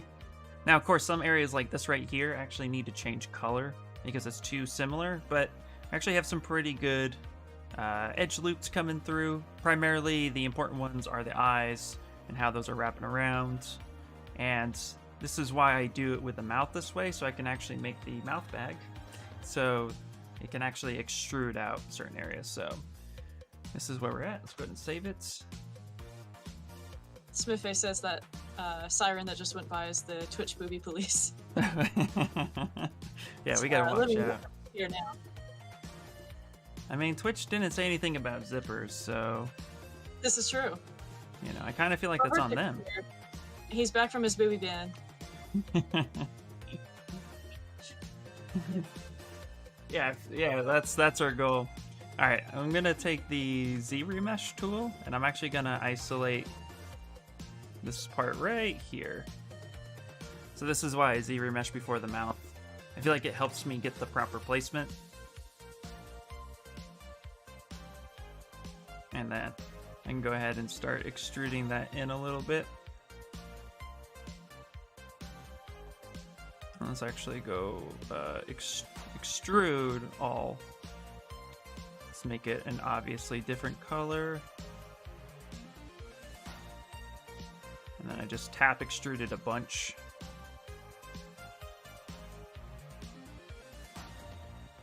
Like such. And then what I'll do is I'll grab that, and then I'll grab that. And we'll turn on double. So I have a lot of topology right here. Then I soften that up a little bit. Then I use the inflate brush. And I do a reverse inflate on the inside. Just received a Rondell dagger for free from complimenting a blacksmith on Twitter. Nice. Wow, very cool. What blacksmith, I wonder? That's just cool. Mm-hmm. And this is why I extrude a bunch, because then when I smooth it out, it actually kind of rounds itself out. Has a lot of supporting geometry. Now you can kind of get that shape a little bit.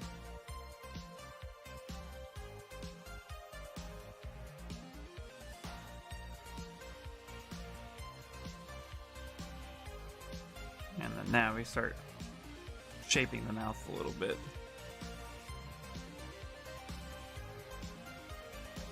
And then what I like to do is add in some teeth. So I'm actually going to load a tool. I have a set of teeth that I use. Falcon and Winter Soldier Day. Yep. Yeah. Inspire said this really good. I'm really excited.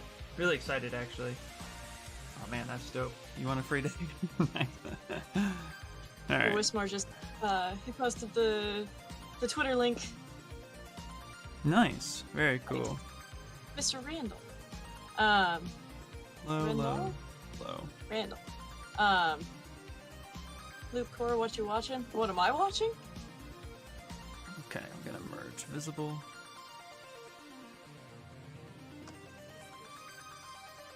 I'm gonna copy this. I'm gonna put this in my head. I'm actually gonna go ahead and paste. Bloop. Paste these teeth right here. Set that there, set that there. So I'm gonna merge all my pieces down except for my eyes because I hadn't done that yet. And then I'm gonna merge them all together and do my own Z remeshing.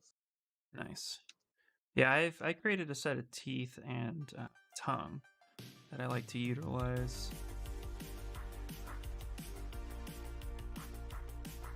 Because the real trick too is that the mouth, the curve of the mouth, is actually half the size of the forehead.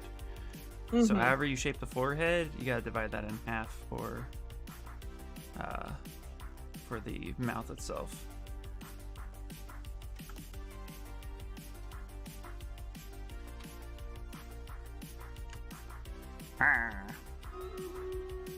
Wow, I just tapped the subtool and all my subtools vanished. Whoa, that's not good. Oh no!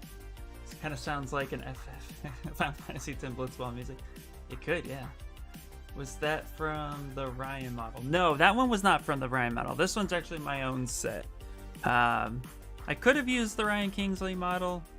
You could have just grabbed that if you wanted to, but no, I made my own. I spent a day doing teeth studies. Actually, about a year ago.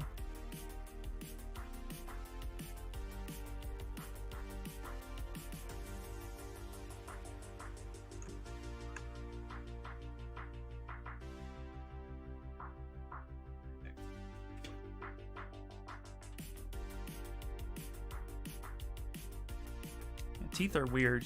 In doing teeth study, you kind of have to follow dentistry. Like, there's no other way around that. All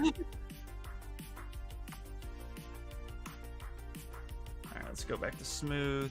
I think I got Stream Raiders to do. But what I'm going to do real quick before we hit that is just kind of reshape this a little bit. Get some of this in there. Again, we're still really just focused on placing, not defining. I'm just really focused on the shapes. So we'll build the lips after the fact. But having those gums and teeth in there actually help us get it all set the way we need it to. I always find mouths always look a little weird until you start getting all the other stuff in there. So let's go ahead and save that. Now let's, oops, I saved it in the wrong spot. Shit. I just noticed you guys like, Yeah, look over to at that to see image through. That's haunting, right? Yeah. It's a little creepy. He looks like Fire Marshal Bill. I do. Do I remember that? Yeah, I remember that. Do I? Don't I? But yeah. Yeah, he does. Jim Carrey's Fire Marshal Bill. It really is right now. Yeah, it's pretty cool. Find it. Oh, you could find a clip. I guarantee you could find a part. It's not that.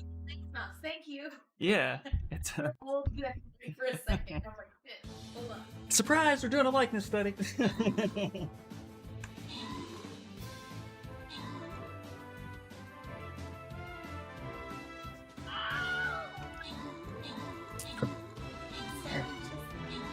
The images of Fire Marshal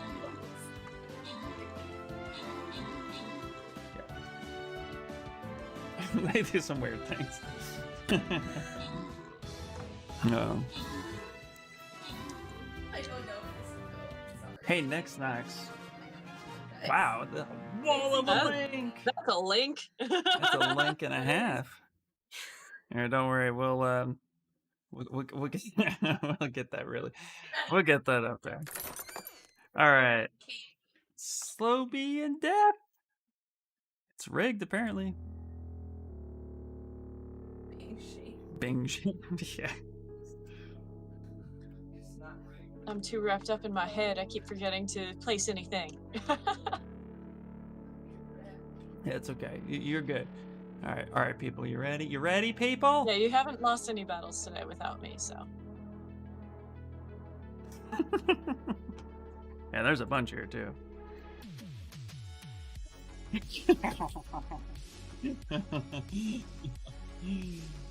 I was gonna ask you a question next, Nox. I was gonna say, has your upload speed improved? Because the other day when I had internet issues and it was down, there was a guy who was fixing the polls. My internet upload has improved drastically. Like, I used to barely hit 10. I'm hitting almost 15 now. So I wonder if they, well, they always guaranteed that we'd have to hit like 10 or something. But yeah, it was pretty interesting actually. So yeah, I was just wondering. Okay, we got a little bit of a little hole here. Interesting. Okay, we may have to work with that. Not sure. I'll check. Yeah. Just curious. Okay. Yeah, definitely have like a weird nostril thing going on there. That's okay. What are those emotes? Are those eyes? I can't tell.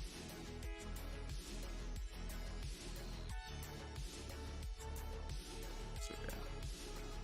I'm not going for super clean topology at the moment, so. Okay. Now what I'm gonna do is actually, even though I created a mouth bag, we're going to. It always sounds so wrong. That's what it is. Yep. What's worse, a mouth bag or eye bag? Oh, mouth bag for sure. Imagine telling somebody to stick it in their mouth bag. I couldn't resist. I'm sorry. Top half of 8-bit on Matt's face. Oh god.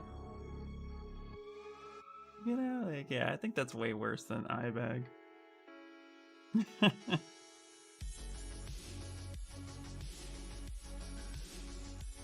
Alright.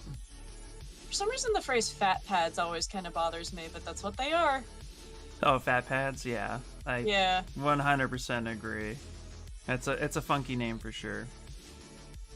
Okay. I'm going to go ahead and apply the geometry here, because what I'm going to try to do is actually fix this this nostril issue I have. And so I'm going to go to geometry and delete higher. And then I'm going to use the inflate brush with Sculptress. Kind of fill that in a little bit. I forgot to duplicate. Ah. That way it corrects that. What I'm hoping that will do is when I remesh it again, I'll keep the groups still, and I'll still have the quote cleaner topology to work off of, so I'm not fighting everything.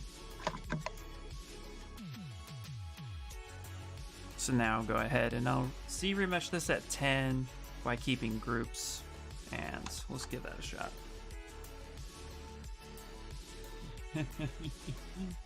Let's see, I had to submit notes on a model for work once that was about a character's mouth bag crushing into something, or crashing into something. Jeez, the whole thing was so weird. Everyone said mouth bag so many times. Said the word so much it started sounding weirder than it already sounded. Yeah, I bet. There we go. All right, fix that nose topology, which is cool. All right, we can now go ahead and kind of start closing his mouth a little bit, because I'm not gonna worry about expressions at the moment. But, you know, from here, this is actually already a really good base mesh stopping point. Because for me, base meshes don't need to look like anything. They just need to have the basic shapes. So you can either stop here or like finish cleaning it up just a bit more and then call it a day. But once you get the basic proportions, I feel like that's usually a good spot where you can kind of stop and you don't have to finesse it too much. If you're just going for base mesh, you just want it to look like the thing it needs to look like.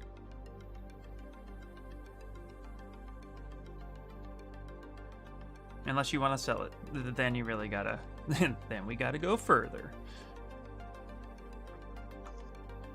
Smithy says, mouth bag, mouth bag, mouth bag. Right, exactly. Also, turn off sculptures when you don't need it anymore.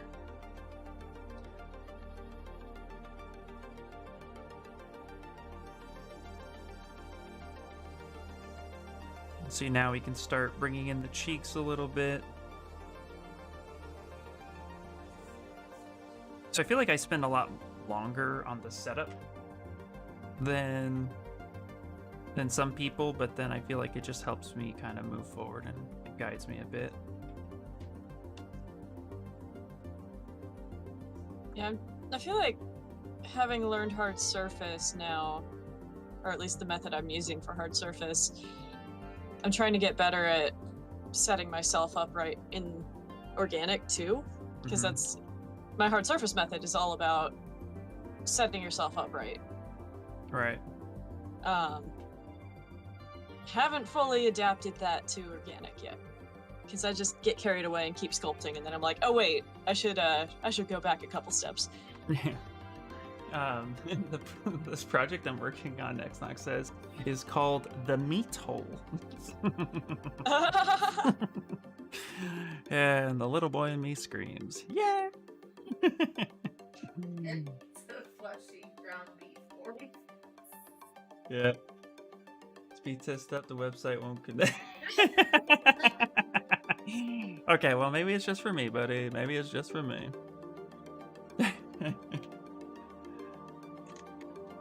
Alright, let's go ahead and actually mask off this part right here. It's like an ad-lib for Borderlands. Like a sequel. Yeah.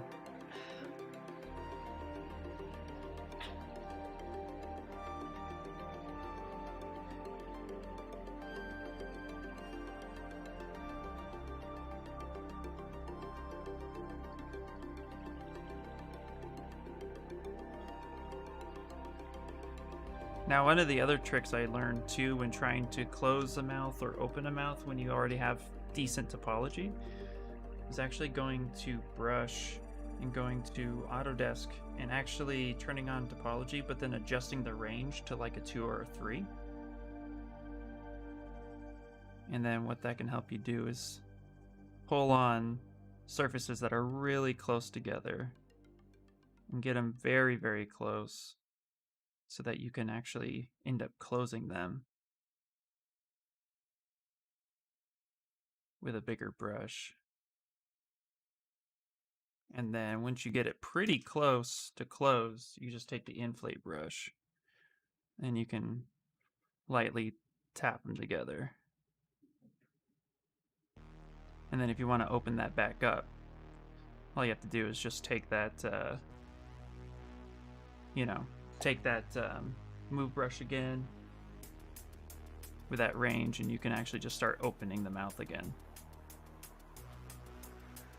So it's a really good trick to close it and then say that again. Sorry. Oh, I can't remember where polygroup it is. I use it all the time and now I can't find it. Oh, polygroup it. Go up to Z plugin, polygroup it. Right, duh. Yeah. A part is called the meat hole. Check messenger. Oh, that's correct. Okay. And then we go back to brush, and then you just turn off topological to move everything as a whole again. Lurfish, hello. Yeah, I used polygroup it so many times on the Beetle, and all of a sudden I'm like, what? Where'd it go? Where did who go?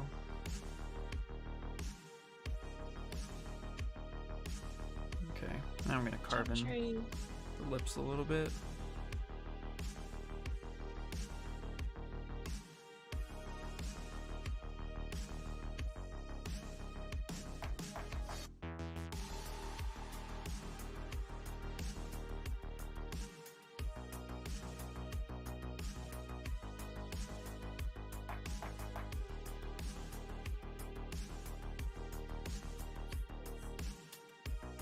I'm gonna have to fix this nose of his, but for right now.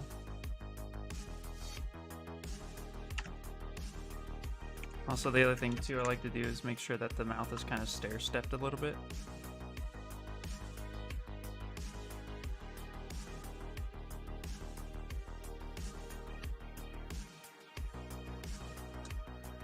I'm gonna have to fix this nose though. This honker's not working. I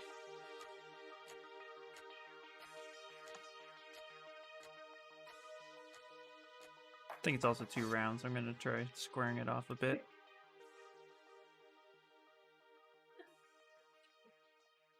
Start creating some heftier plane changes.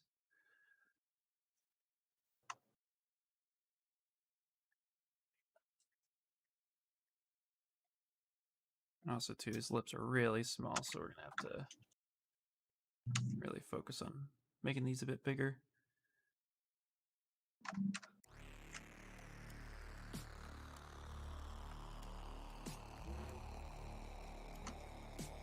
don't know if I like my edge loops, but it's what I'm going with for now.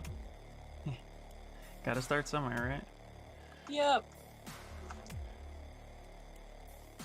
When I was first starting sculpting, somebody told me half of sculpting is fixing.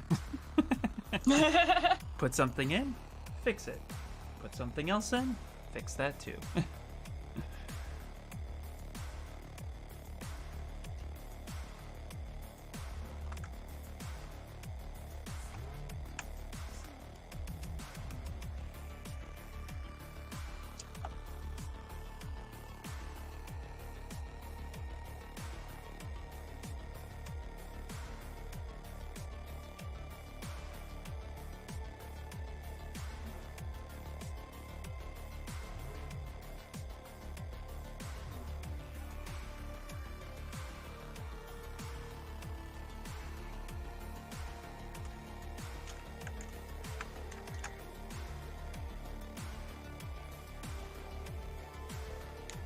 This hunker is not working. What a statement. Sounds like anytime I do anything in AutoCAD.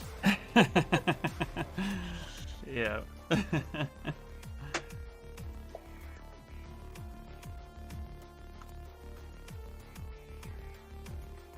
these edge loops are not great, but I'm gonna work with it. Yeah, it's okay.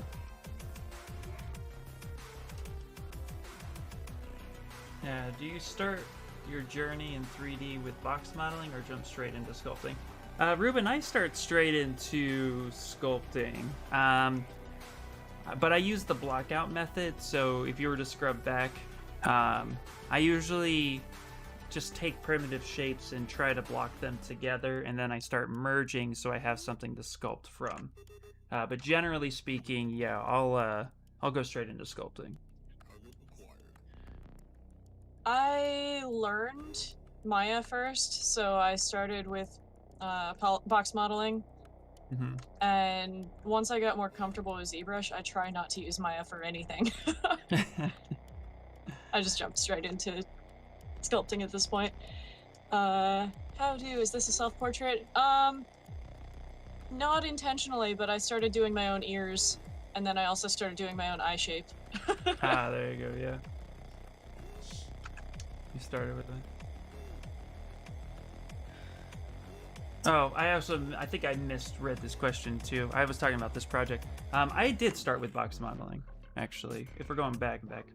We're Going way back. I actually started with this method called it's 2D box modeling, and the reason why I phrased it that way is because I learned 3D modeling in a program called Vellum, which is a 2-dimensional CAD drafting program, and I learned to write G code for CNC machines with Vellum, and I would draw out the profiles of the blueprints that we needed to make the cuts. That then turned into progression of Mastercam, and Mastercam is a mix between, I would say, SolidWorks and Vellum. It allows you to do very simple box modeling, but still relying on that profile so that you can actually create your G code on the fly. And then it moved into learning a little bit of SolidWorks, Fusion 360. So yeah, I would say traditionally I started in box modeling, but I quickly moved out of it because it didn't click for me as well. So I misread the question. I misunderstood the question. I was thinking about this project, but yeah, historically. Going back in time. So next Nox says, "Yay, fellow CAD person." And then, "Oh hi, 3DC Workshop. How are you?" And Lurfish wants to know, how do you guys get the patience to do retopology? Um, Ooh. just knowing that I have to. Because Um. I do game art, so it's the step between the two things I like. It's the sculpting on one end and the texturing on the other, and I have to do retopology in order to get to the texturing. Right. Yeah. For me, it's all about music. It's all about music. Yeah. And leave me alone. If I have to read apologize, it's tedious for me. It's the least thing that I enjoy. Um, but I try to make the most out of it. But I would say put on your favorite music, like something that you would just like really just zone out in. Mm-hmm. Grab a handful of snacks, um, Hang out and with friends on Twitch. yeah, and I've been just doing a lot of that lately. take constant breaks, really just make sure that you're, looking at it with fresh eyes. Don't be afraid to walk away. But it Hmm. is something you just have to do. You have to just get into it. Don't procrastinate. Just start. Just put the first square somewhere. It doesn't matter where it's at. You know, I tend to start with the easiest shapes. I would start with Hmm. like personally, I leave the head for last. I'll end up starting with the torso, and I'll just try to make loops around the main areas like the shoulders, the elbows, the wrists, the hips, the knees. I kind of See, bounce around. I kind of do the opposite. I start with around the eyes and mouth, and then I kind of work my way out. But I don't know that my method is necessarily good because I am not very good at retopology, and I'm trying to get better at it. FX Said, Twin and Boards of Canada, there you go. yeah. It's good music for that. I was Doom like, damn, 2016 soundtrack if you want something more aggressive. so much Tapo hate. Find the beauty in good Tapo. Start low, add loops where you need them first, whatever. Yeah. It's because in order to get it right, it takes time. Yeah. It's very Well, technical. for me it's frustrating because I know I'm not very good at it and I'm trying to get better at it, but I mean, I have a mentor now, so I have someone to ask, but for a while it was like I don't know what to do to get better at it. Mm, Whereas with sculpting, it was pretty easy to find somebody that could be like, "Hey, can you give me feedback? What does this look like? Does this look like the thing? Like, do you see anything wrong?" Even if it's somebody who doesn't know sculpting, they like if they know art, they still can look at it and say, "This seems a little off." right. I But think, with retopology, you kind of need to find somebody that knows what the edge flow is supposed to look like. yeah. Well, I would say, I think the reason why retopology gets a little hate more than anything else is because artists are more creative, and retopology, Mm-hmm. while you can find a creative approach to it, naturally it's more technical because you have certain guidelines and certain like you have to hit a number. You will be given a number. I don't need this character to be 10,000 polys, no less, no more. Like hit it around there. Like you'll be given something specific because that's going to be what the engine is going to need to support, if it's so Yeah. with that with those guidelines in mind, you have to be very cautious about how you add your edge loops, how you approach the character, what's it going to be used for. So I think it's a more technical approach, and most of the people in the industry are creatives. So you need a technical person to get in there. And I feel like most people who Yeah. try are not very technical. I'm not very And technical. yeah, I feel like so I've mentioned many times in the past couple days, I'm doing that mentorship with Anna Carolina, and she has a lot of technical background, so I think she's going to be really helpful for me Yeah. because that's the stuff that I'm having trouble with. And a lot of it is genuinely just because, like, I can see the creativity involved in how to lay out good topology, but I don't necessarily know best practices. And I don't Gotcha. know how to find that. I've tried watching tutorials, and it's like, people don't even necessarily say what they're doing. They're just like, this is how I lay out my edge loops. And it's like, cool, but why? Right, exactly. Yeah. There needs to be a little bit, yeah. For some people, there needs to be a good explanation. And Hmm. some just, there really needs to be a good method in which you learn it. Yeah. Um, so, yeah. Uh, Yeah, I think it's going to be really helpful for me. See, I retopologize as I go. I can't do it in one sitting. It does wait, it does back to the look at from the physics point of view. Okay, this is how it's going to stretch, this is how top is going to flow.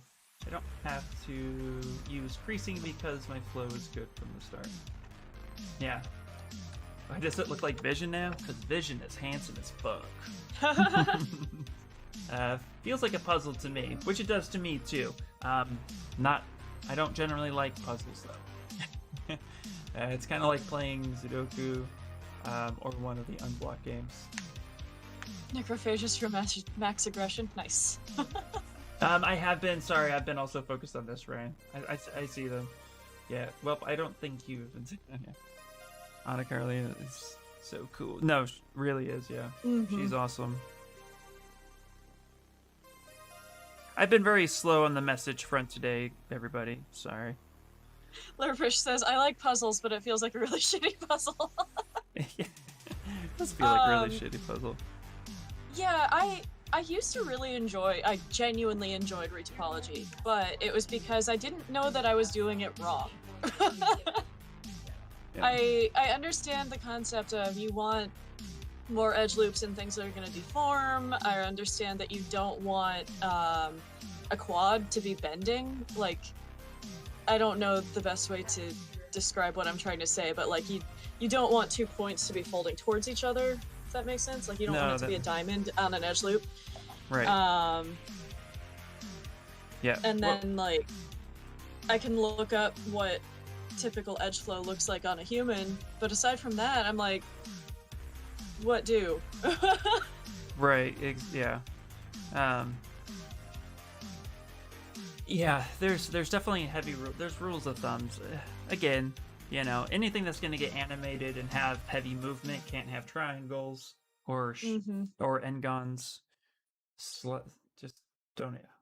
Well, now I'm trying to retopologize a hard surface model with very organic forms.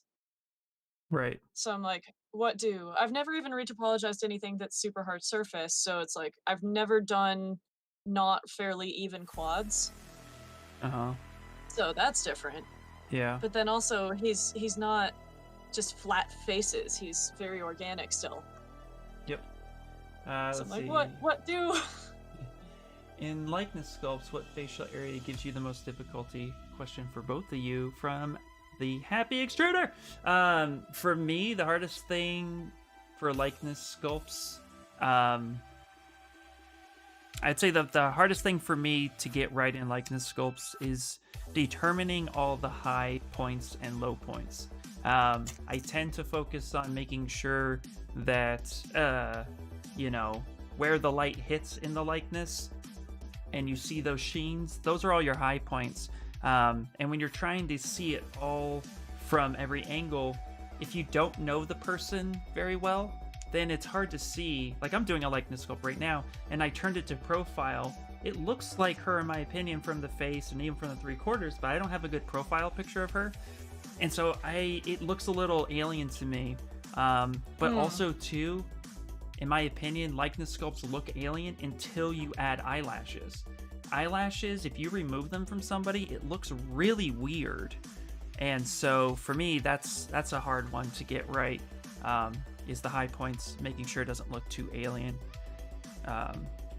Yeah, there's just so much going on that, yeah, I'm also still learning it. So, what about you, Kumar? I think the hardest area for me is usually right around the inside of the eyes, like where the eyelids meet. I, for some reason, always have a really hard time with that corner. Mm-hmm. And just the eyelids in general, something about that almost 90-degree turn where it shifts from being, you know, flat eyelid to putting it into the eye. I have a hard time with that, and I think honestly that's just from me not taking the time to make sure I have good topology around there. Because having good edge loops will really help with that. You can see that. Oh, I just noticed Wismore saying you're heading out. All right, I don't know if you're still here, but have a good one. Thanks for coming by. Yeah, that's okay. I don't know if my messages were showing up out of order for me, but about retopology, aside from animation, drawing polygons, you can look at it as bending and painting with light. Yeah, I tried to find the positives, Ryan, so much. I just, some things I think some people will always kind of struggle on. While I try to work on the technical aspect of my my creative side, that's one where it challenges a lot of my patience. And I have this thing where I get anxiety if I'm doing repetitive things for too long. And retopology I'm like already cringing. Retopology is already one of those things that it's like the same process over and over again. And so I get just like overwhelmed very quickly with the idea of drawing a fucking square.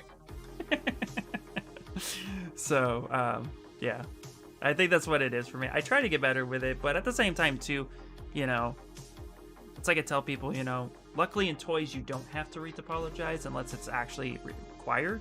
It is something that every 3D modeler should know, especially if you're focused, driven on sculpting, because it's just going to make your life easier. I use retopology tricks all the time when I need to fix models or I need to cut UVs to put it in something like Substance or Marmoset. So, but I definitely do the good enough method when it comes to UVs because, again, usually I'm just getting UVs to get a look. I'm not doing it for any type of production work. That being said, if I got hired to do production work, you damn straight I'd be doing it. So,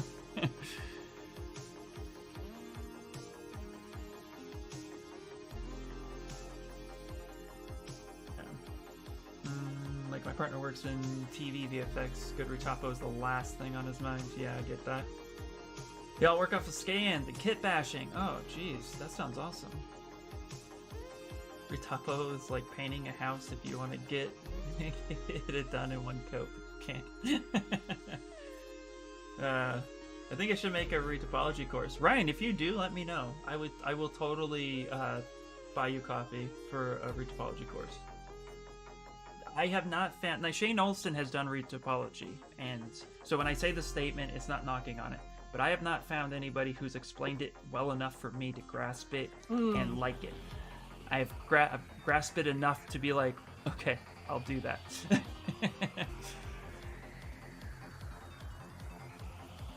Nix Nox is saying I'd still treat it like an organic shape. Still have yet to really cross that bridge. Yeah, in terms of my beetle, yeah. That's kind of what I'm trying to do. Because, like, he doesn't need to deform at all. He's all hard pieces. But in terms of, like, holding the shape, I think I still need to treat it like it's an organic form. Yeah. Yeah, that could definitely be helpful. Brian, hello! Well, the way I look at... I introduced a very hated theme. Yeah, I mean, retopology is not everybody's favorite. No. Not anybody's favorite. I think the thing with Heart Surface, going on to next point, your beetle, I would treat it like an organic surface with armor. So, so that way, you just have pivot points and anchors that really can just help you at the end of the day. That's how I would treat it.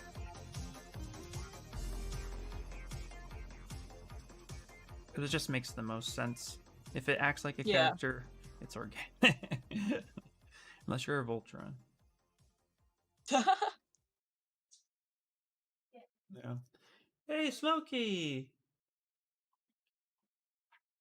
Oh, no, Smokey. It's not that I don't understand why retopology is necessary. I completely understand why it's necessary. I get anxiety when I do it.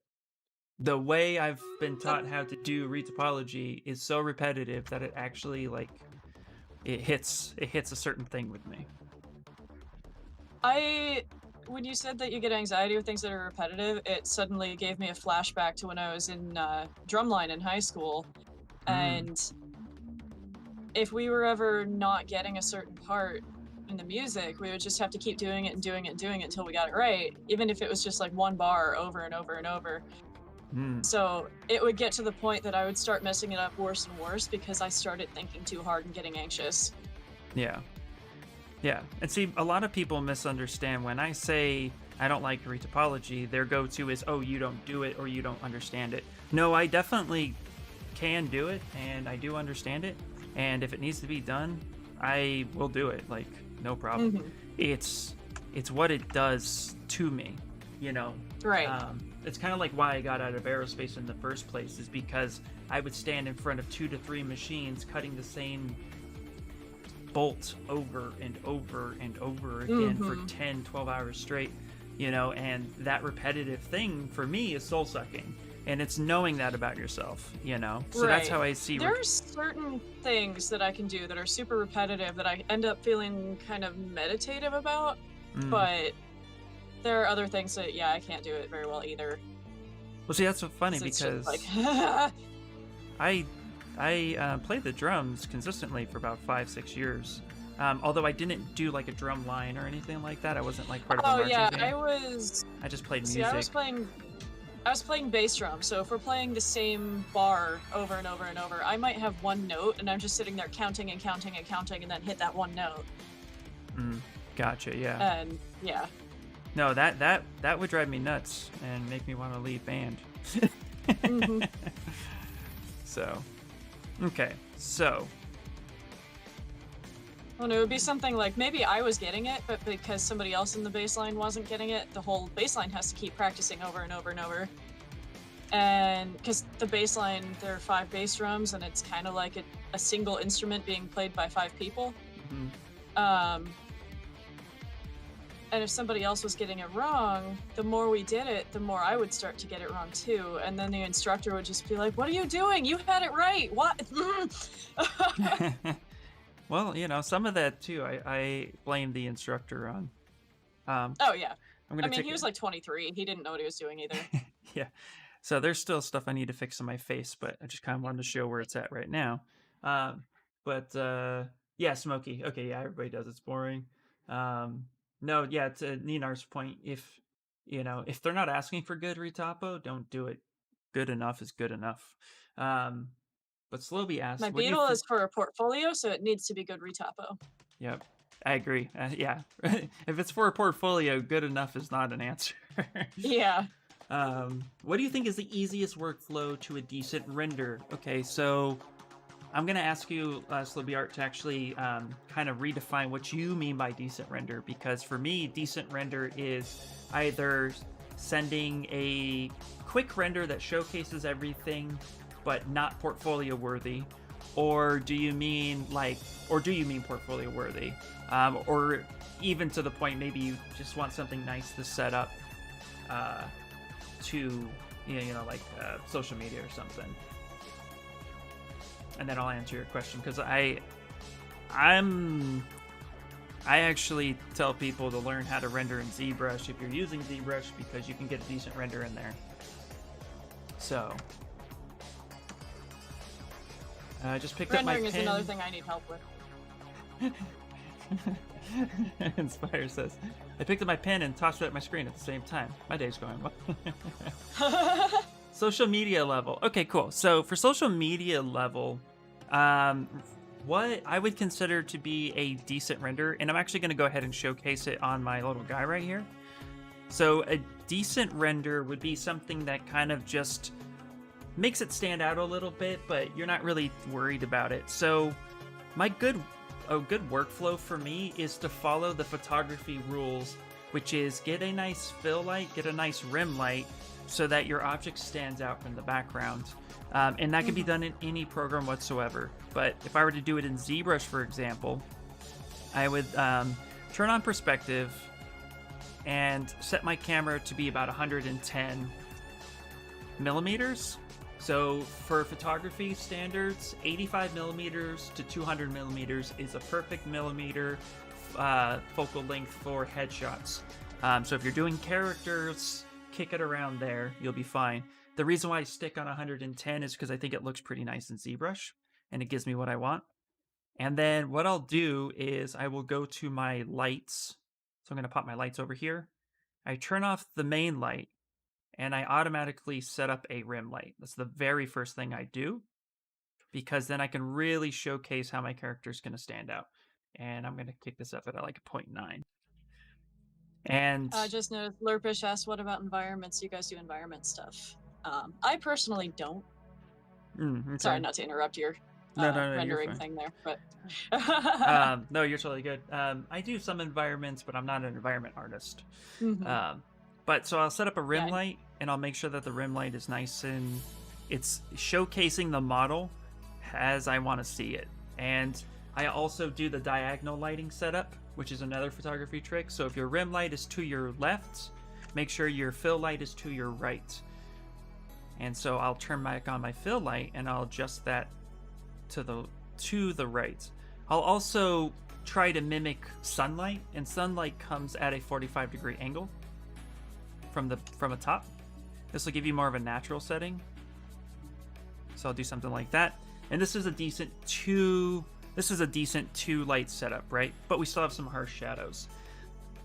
So what I'll do is I'll first soften the shadows, and in ZBrush, you'd want to go to render. We'll go ahead and kick this over here. Go to BPR shadowing, and I kick this down to like 0.65 for the G strength, but the F strength I'll put it at 0.75. Raise at 24 and angle at 12, and I'll render that. Should give me some decent lighting.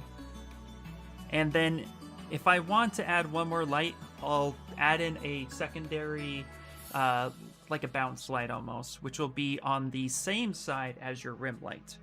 So I'll turn off my lights, and I'll add in a third light, and I'll kind of actually put that more coming from the side, but this will be really low, like 0.3 in ZBrush, and then I'll turn everything else back on, and this will just minimize some of that harsh shadowing, and then you could just kind of play around with where that angle is coming from, so that way it looks pretty nice. And I would consider this to be a fairly decent setup for a render. Then just render it out, and then this would be social media level.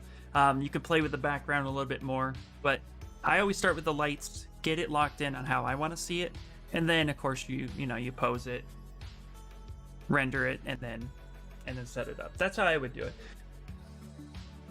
68 minutes of work left, and Smithy can go home and collapse. Nice. Yep.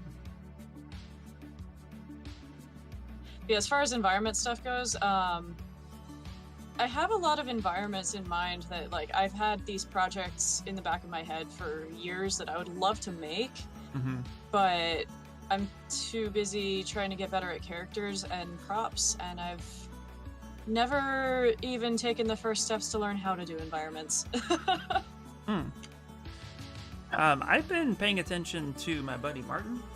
I'm gonna shout him out because Nice. Martin is an amazing dude. I'm gonna go to Dart Station real quick. In fact, let me just pop this up because he does environments really, really well. He also does props really well. But what's really cool to note about Martin's approach is he will focus on. There we go. If we just go to his actual page, so if we look at his, if we look at one of his environments, and we scroll on down to his kind of block out. Let's see if he shows it here. I think he does. Oh no, he doesn't show the true blackout, but he's sent me blackout pictures before where he just Like puts gray in. box. Yeah, he'll just put in primitives in all the places that he's going to be placing his objects, and he lays it all out. And so I know when people say environments, a lot of people think mountains and they think trees, but it's everything from rooms to, it's rooms and landscapes. It's like everything. Yeah. So that blackout method, again, for me is crucial, and I see him do it a lot. And that way it's an easy approach. And that's how I approach some of my bases when I make environment bases for my characters, for my statues, is I will focus on getting everything blocked out. And then I'll start trying to figure out what I need to sculpt. So if I need to sculpt a rock, for example, that foot that I did yesterday, I wanted to make, I just put a square there, and then I knew I was going to turn that into a rock, so I had some rock textures, some alphas and stuff that I created, and then I just kind of referenced the crap out of it and tried to mimic it as best I could. So, no problems, Philby art. Yeah, Ninar says, oh, blocking out is so important. Absolutely. Yeah. I feel like that's the secret. In games, what happens is that block out is usually done by the level designer, so they make the flow of the level, and they just build it all out with boxes, and they don't necessarily know what any of it's going to be.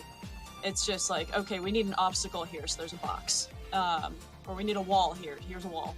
And then the environment artist comes in, or maybe a concept artist will come in and do a paint over and have some ideas, and then the environment artist actually fills everything in. Yeah.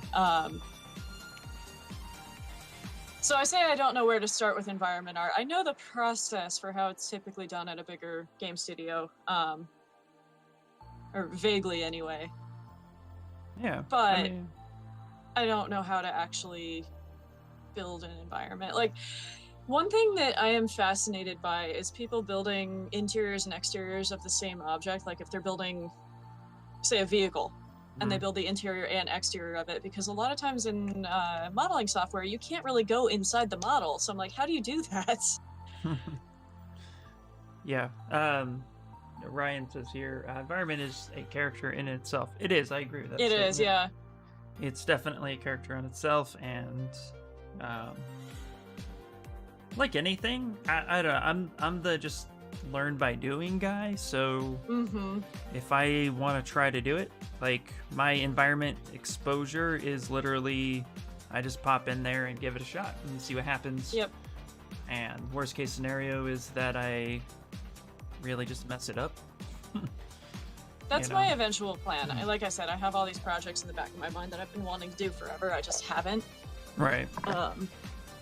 Oh, Next Nox, I have ideas to play with. I have plenty of ideas. I just haven't had time to do it.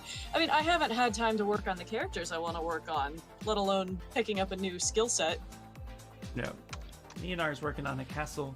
I'm doing castles. Blocking out is so much work. Yep, it really is. So, but you get that block out in, then you don't have to worry about too much of anything else.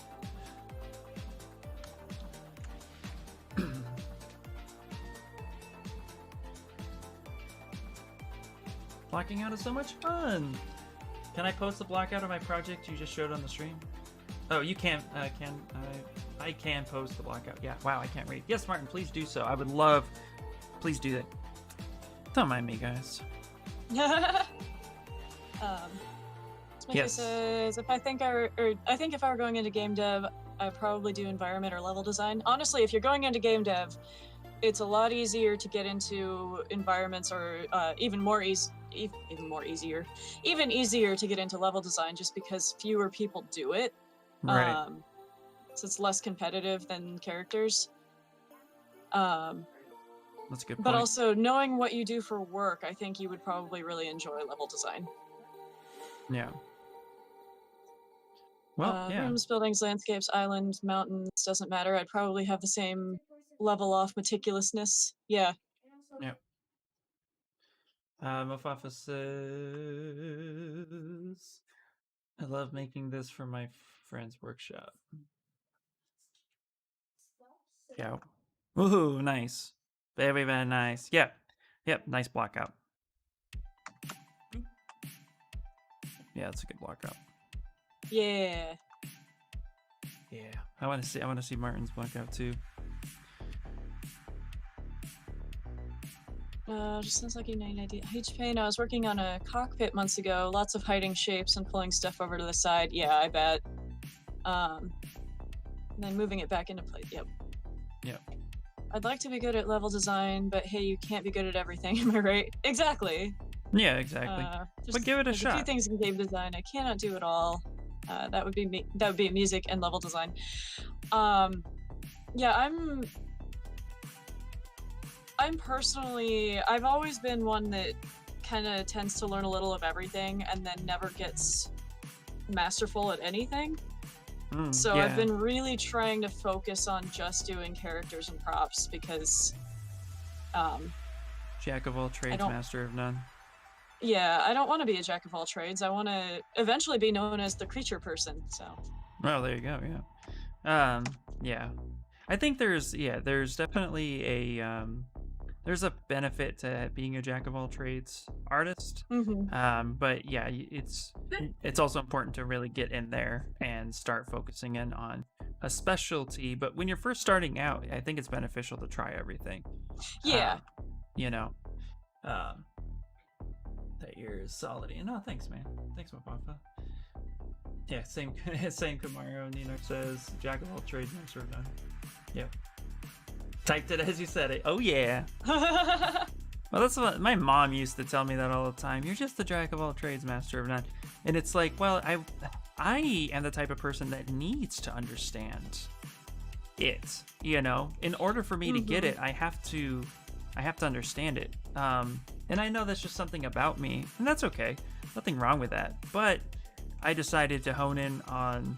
Actually, I had this conversation with my buddy Rush a while ago, and it was really cool because when I was starting to get to that next level of as an artist, him and I were talking about our different approaches and why we chose to do certain things. And I told him, I said, part of the reason why I chose to get into toys is because you kind of need to be a jack of all trades. You need to know how to hard surface. You need to know how to organic sculpt. You need to know how to do environments, and you need to know how to tell a story. So that way, even though most of the time they're going to hand you a concept and say, "Here is, Todoroki from My Hero, sculpt him. Here's the concept." There are other times when I've heard toy artists say, "Hey, you know that Batman character from the new Batman? Oh, yeah, you don't get a concept. Just go sculpt them."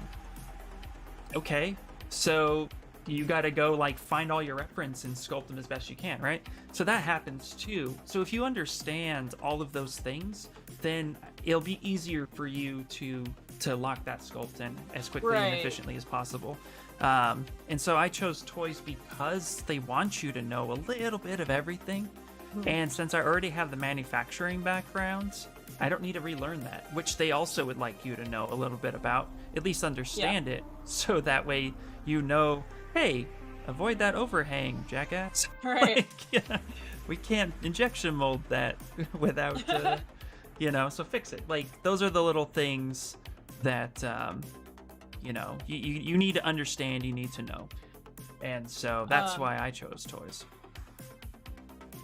So, let's see. Smithy says, meticulosity is the word that I wanted to use, but couldn't remember if it was an actual word.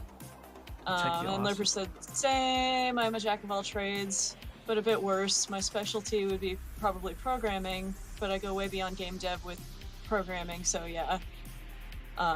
Narayan says, that's called a director. A director has to be the jack of all teams to communicate different departments. And that was something that someone brought up to me a long time ago and basically said, if you want to do everything, you could be an art director or something like that. And I was like, but I don't want to be. I don't want to be in charge of anything. Yeah. Smithy says, sounds like a real INTJ, I think. Don't know if you're into Myers-Briggs stuff. I'm an INTJ. I've taken that test 8 times and I can never remember what I am. No. Let's call it a director. Yeah. Well, I had a different director when I was in film. I went into characters. Initially, I wanted to be a creature artist because I have a degree in zoology and I love animals. It just made sense. Right. But then I kept going with it when I realized that you kind of have to know a little of everything for characters too. You have to be able to do hard surface for armor. You have to do organic for the character itself. And you have to know storytelling to the extent that you can read a concept and be like, okay, why does this move the way it does? How does this fit together? Right. And I really like that aspect of it. But I also know about myself that I don't like the design process. I don't like doing that. I'd rather somebody give me a concept and I'll build it. Yeah, I could see that. Yeah. I would rather have a concept. So that way I don't have to muck something up. It's easier for me to hit a concept, but I am starting to. That's a weakness for me, is being able to design on the fly, which is actually part of the reason why I chose to make my first character on my Pixo Sculpts a design on the fly based on the theme. It's great practice. Even though I'm going to need to put a little bit of extra TLC off stream into it to make it look as good as I want it. Sometimes the best thing to do is to just kind of jump in with both feet and, you know, hope somebody will see you. Yep. So, I think personality tests are like astrology, fictional. I agree. Hey, Martin, did you have that? I think you might be looking it up. Oh, sorry, it took so long. Oh, right on time. No worries, dude. Imager hates me too, buddy. So All I right, think this is there is Martin. something to be said for astrology and... Oh, go ahead. Oh no, finish your thought and then I'll show. It's a long one. Oh, okay, it's a long one. I love long thoughts. Yeah. but while I save this, okay, everybody. So this is Martin's blockout. So as you could, you know, I'm not gonna like try to walk his process out, but you can kind of just see how he built his world, and he just kind of started putting down his shapes everywhere, even his characters for scaling. And then he just so this method is how I would approach it too. By seeing Martin do this, it really just helped me kind of like understand that, oh, it's not really much different than a character. If you could just block it out, then block it out. Hell yeah! You know what I'm saying? So this is great. And, you know, also Martin, I see a bunch of people looking for environment artists. I'm going to just start sending these jobs in ArtStation to you. Because I Right. see them all the time. And you're so good Yeah, at I it. see environment art all the time too, because I'm not looking for them, I'm looking for character. Me too, yeah. See? Amazing, Martin. Yep, no. Martin nails it. Yeah, good job, dude. Yeah, so what I was gonna say, I think there is something to be said for astrology. Like if the moon is able to cause the tides to shift on the planet, I think there's definitely a good chance that the planets have some pull over us, but I don't think it's to the extent that it determines our whole personality. Also don't think that Mercury appearing to be moving backwards makes everybody suddenly bad at communicating. No, but I think full moons exist. Yeah. I've seen enough There's full moon issues in my life. Oh yeah. There's also definitely a confirmation bias thing with astrology in general. So like if somebody, like for me, anybody that knows anything about astrology would probably take one look at me and my apartment and be like, oh, Scorpio. And I am a Scorpio. So there you Because go. Scorpio is like the spooky, seeing beauty in the darkness type thing. Yeah, my mom's a Scorpio. Her birthday's Halloween. Not even Mine is a kidding. week before Halloween. There you go, yeah. But it's all confirmation bias because you grow up your whole life being told this is the way you are. Like if you understand anything about astrology, you're being told this is what you are because you were born at this time of year, and you're like, oh, yep. No, yeah, yeah. But then there's also the cold reading aspect of it, where if you don't know which sign you are, you could read any of them and be like, yeah, that's me. Yeah. Could you guess what sign I am? No. I don't know enough about astrology, honestly. Fair enough. I just know the psychology side of it. I'd be intrigued to see if anybody who didn't know me could guess it. Based on people I've known. Cancer? No. I have no idea. I'll let you. You could sit on it for a little bit. Don't worry, I wouldn't I have don't think guessed. Leo. I wouldn't have guessed Scorpio for you, so don't worry. I'm bad at astrology too. But I've had people who are really into it who have met me and be like, "Oh, you're this," and I'm like, "Oh, yeah, good job." Is that, Oh yeah, I get people all the time that, oh, you have such Scorpio energy, and I'm like, okay. Congratulations. Which to me, in my mind, that just says, oh, you're goth, and I'm like, yeah. Leonard says your sign is your sign is art, bro. Right. Yeah, there you go. Congratulations. Let me see. Alright. Hearing you guys talk about environment people being searched for in the industry is making me think about getting more into it. Who said that?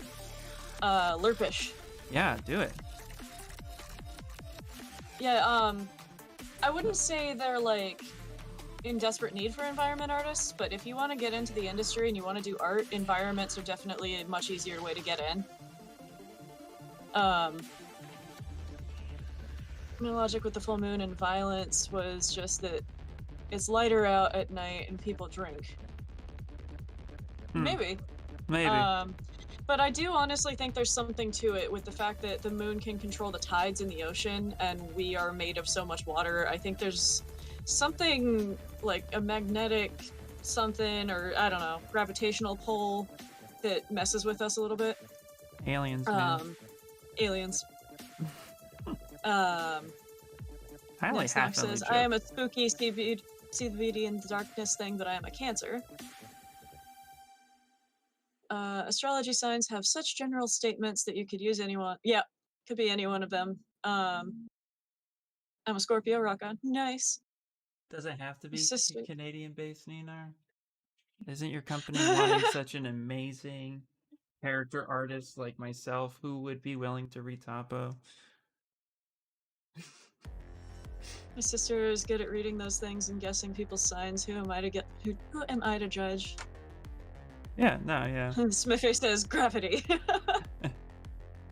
Do you guys know anything about getting into the industry as a programmer? I personally don't. I don't know. Yeah. I do know a handful of programmers who used to be in the industry and no longer are because it was too stressful and they went into web design. Interesting. Yeah. And that's not trying to scare anybody away because I'm still very much trying to be more in the industry. I've had my first job and I want to continue. I love judging. I judge all the time. TV judge all the time. Myself. Forget astrological signs. I'm a Ravenclaw. I'm a Slytherin. I'm Gryffindor. Nice.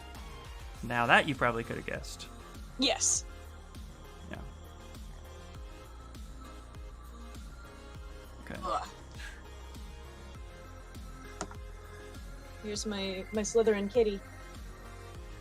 Kitty. This kitty would be a Slytherin, the other one's a Hufflepuff. What makes the other one a Hufflepuff? She's just everybody's friend. Yeah. That's cool. She's also, if somebody's upset, it doesn't matter who it is or if she even knows them. If someone's upset, she gets upset and has to go and check and make sure they're okay. Interesting. Okay. I'm gonna do this thing for the eyes that I usually do. Where what I'll do is I'll actually take the circle, the mass circle, and I'll actually kind of... Actually, let's take the... There is a... Where are you? Oh, I guess that is. Okay. The baby's first peek just said, with star signs, I just think it's how old people are in the school years. So you got the free and a bit more childish people late in the year, and the older ones of October are slightly more developed and used to treating people a certain way. I mean, that could be part of it too, but like, not doing that thing. Other countries start their school years at different times of year. Mm-hmm.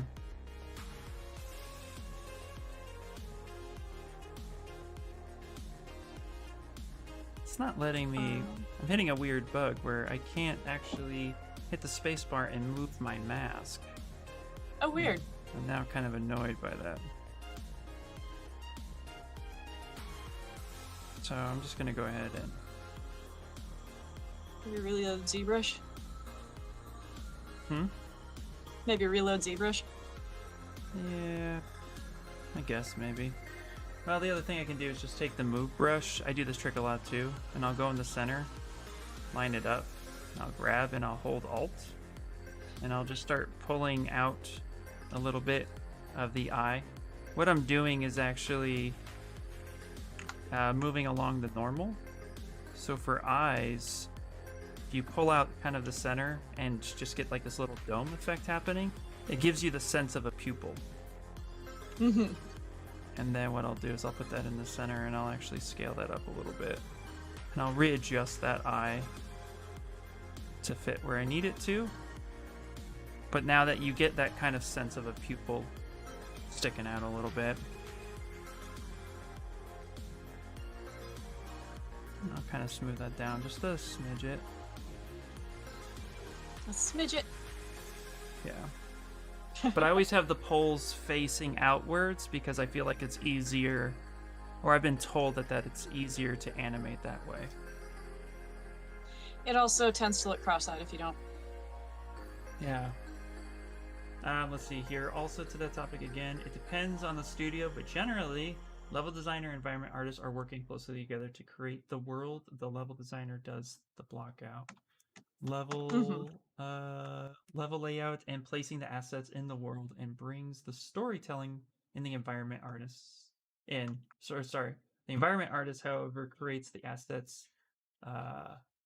They do the props, textures, walls, and so on. So basically, if you want to create stuff, be an environment artist.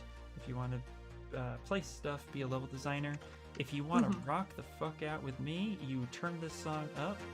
It's really loud. You put your hands up in the air. And you just jam and not give a shit. If I pursued a career as a programmer, I want to either do game dev or AI research. Nice. I've tested both Ravenclaw and Slytherin. Me too, actually. House I think is weird. The first time I did it, was really young and Gryffindor. People say I'm more Slytherin than Ravenclaw. A few years later, I shapeshifted into a Ravenclaw. Is there a House of Cat? Pretty sure I'm not. Probably. Perfect. Probably, yeah. Is there a House of Big Dumb? Yeah, Smithy, I think you'd enjoy level design. Alright. I'm gonna take clay buildup. Now, how's your face coming along? It's coming. It's coming. I started getting into the point where I wanted to add some details and stuff like that. Trying to figure out how or when I want to age him. It's all teamwork, it really is, yep.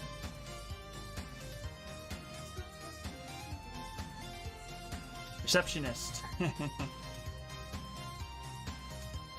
That's Mofava.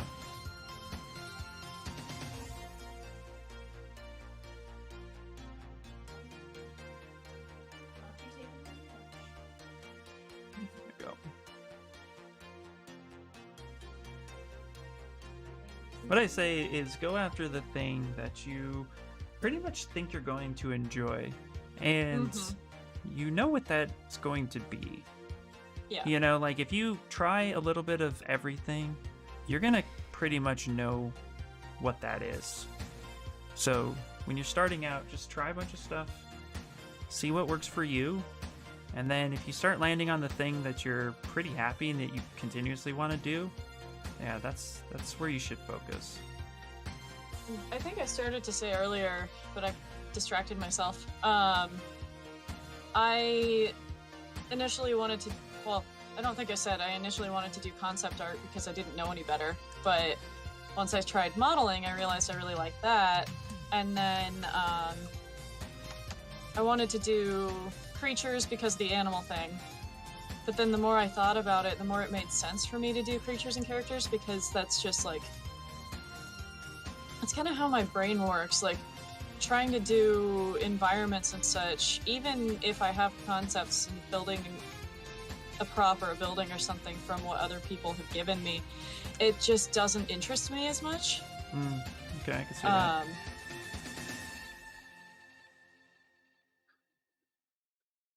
also completely forget what I was going to say about that earlier because, again, I distract myself all the time. But I had a point that I wanted to make, and I don't remember what it was. Well, when you think of it, we'll just come right back. That's all It'll that probably be matters. like tomorrow.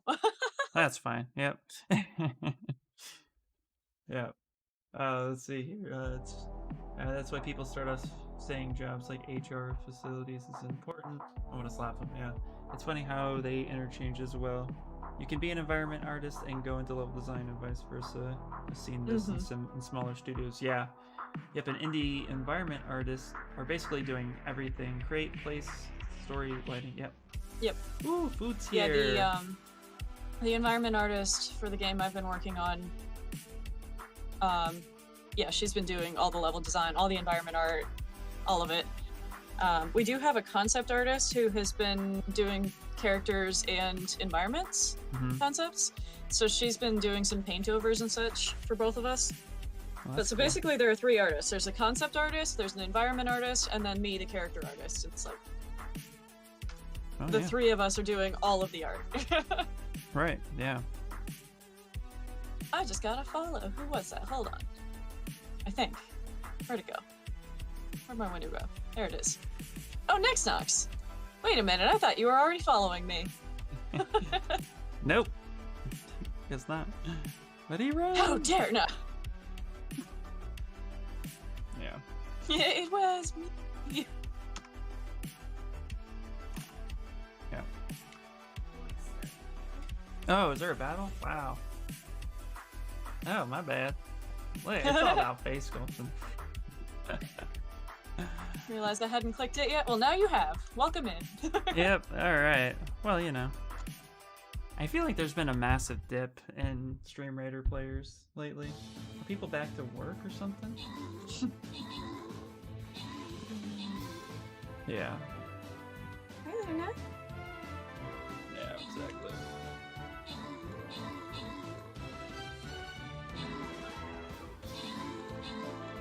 Twitch is good at bringing up screens. I gotta watch Falcon and Winter Soldier too. Not now, though. Yeah, I want to watch Falcon Winter Soldier. I enjoyed I should watch WandaVision that. enough to try it. And this one's supposed to be just more action and not so... I mean, it's going to just progress the story, apparently. It's not supposed to be super focused on, well, this is where you think we're going, but in actuality, yeah, we were going that way. Oh, you guessed that? Oh, okay. Well, but you didn't guess this. Haha, I got you. Yeah, I still haven't watched WandaVision at all. It's fun. I keep saying I should because, like, every week in the dojo, people are like, "Oh, did you guys see the last episode of WandaVision?" And I'm like, "No." Do you care about spoilers? Yup. Yeah.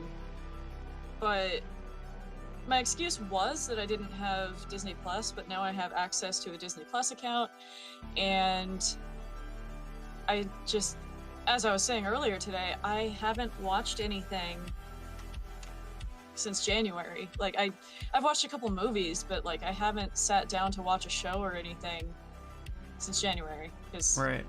I've been hanging out on Twitch. Yeah.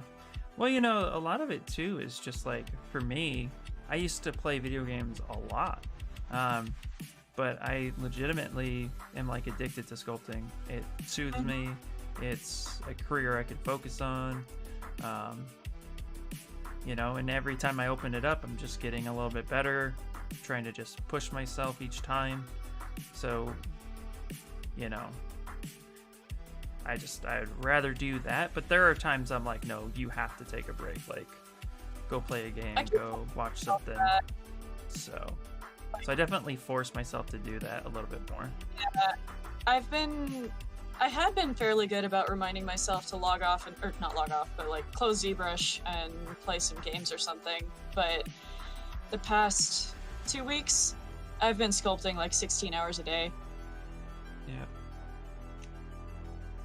Quick question. Do you guys retopo in ZBrush or external software? Typically, comics, Shuriken, I will do an external program. I'll do something like 3D Coat or TopoGun. But ZBrush does have the ability to do it. It's not as smooth. But you can get the job done if you want to do little retopo stuff. It's very easy to set up and get going. but it's a very old school way. It's a lot easier to do it in something like 3D Code or Topo Gun or even Maya. So I usually do mine in Maya, but I'm trying Topo Gun with my Beetle, and it's growing on me. I'm still not entirely sure how I feel about it, but it's growing on me. it's growing on you. Yeah, gotta start somewhere, right? But yeah, at the end of the day, the program doesn't matter. Yeah. The result does. So you can even do it in Blender if you want. Topo Gun and I don't see eye to eye on what symmetry means. I've had that issue too when trying it. So, but yeah. Wherever you can, that's where you should. Yeah. Hey, no problem. It's a hard road to determine what you want to specialize to. I went from wanting to be a tech artist, environment artist, animator, to environment artist, prop, weapon design, modeling, etc. Now to character design and modeling.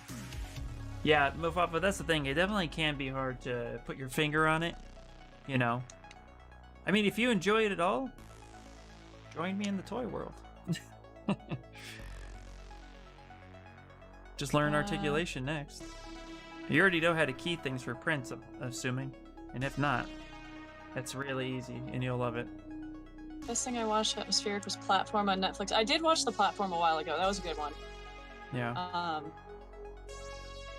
You have to... I had to find time to sit down and watch it, though, because there's a lot of visual involved.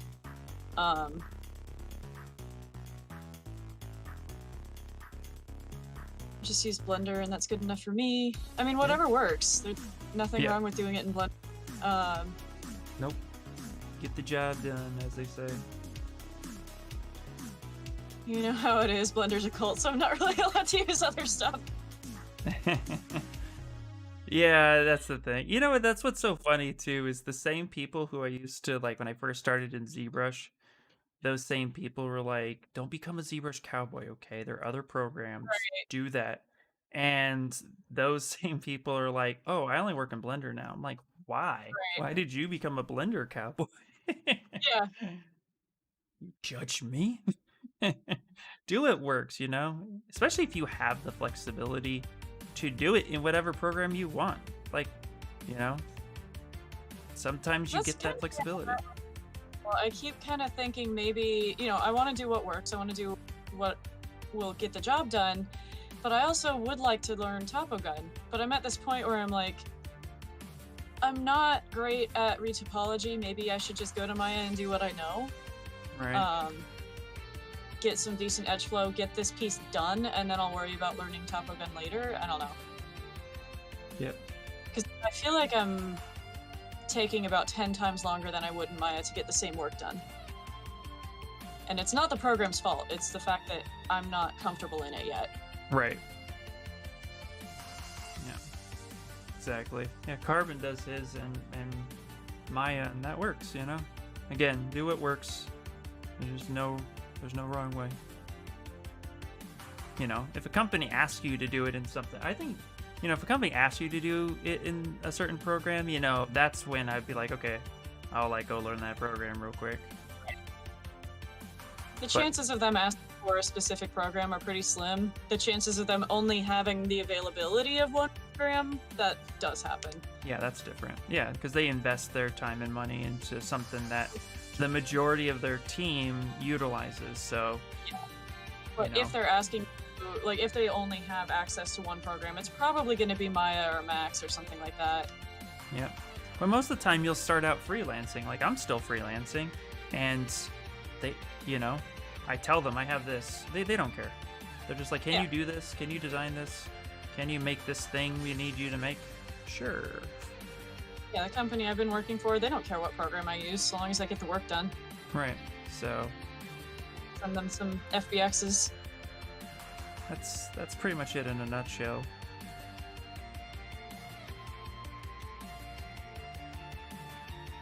So that's why I say learn the skill, then learn the software required to learn. Mm-hmm. But like, you know, if you happen to be fortunate enough, like I was learning how to sculpt in Sculptress long before I picked up ZBrush. But because I knew I wanted to sculpt professionally, I knew that was the decision I was starting to make. I then chose ZBrush because it's the industry standard for sculpting. And also Blender wasn't good enough back then to do what I wanted to do. Right. So ZBrush was the thing to do. And I even started out in ZBrush Core, and I did that to confirm that that's the thing I wanted to do before I even moved into full ZBrush. There you go. Now I'm just kind of trying to find the appeal of my character if anybody's curious on the noodling that they're seeing happen on my side of the world. Yeah. I usually use Blender Quad. Remesh, yeah, perfect. You'll get frustrated easily in Topo Gun. Ruben says the behavior is really different from Maya. Yeah. It is, yeah. I've gotten very frustrated. I wonder, does anyone use 3D Coat these days? It does seem like a dying software. I have a license to 3D Coat, so yes, I do use it. But I don't use it so much these days. Yeah, What were you gonna 3D say? Coat comes in, people definitely still use it for hand painting. I don't know how much people use it for retopology, but honestly, I don't know what I don't know what most people, I should say, use for retopology. I think it just depends on the person. I'd say the standard answer is always going to be Blender or Maya these days. Yeah. I think that's just the standard answer because that's a lot of information is out there on those programs. Mm-hmm. You know, it's really easy to find it. And nothing wrong with that. Whatever works. Exactly. Yeah. Okay, so yeah, the last part of face sculpting is appeal. Going back on that for a second. And you really just want to kind of like take a look at the shapes of your character, especially if you're not really following a concept, kind of look at your reference, at what makes a face look appealing. Bulky nose, thin nose, the shape of it. And you kind of just like start working those aspects in as best you can. I like to look at my face upside down sometimes too. It like kind of reveals some things I don't like about it. But yeah, appeal's important. Usually when you're playing with a concept though, like or you're sculpting from a concept, the appeal should already be there. You just have to kind of match it at that point. But for me, I'm kind of just noodling and seeing what I like about this guy. And just making purposeful choices.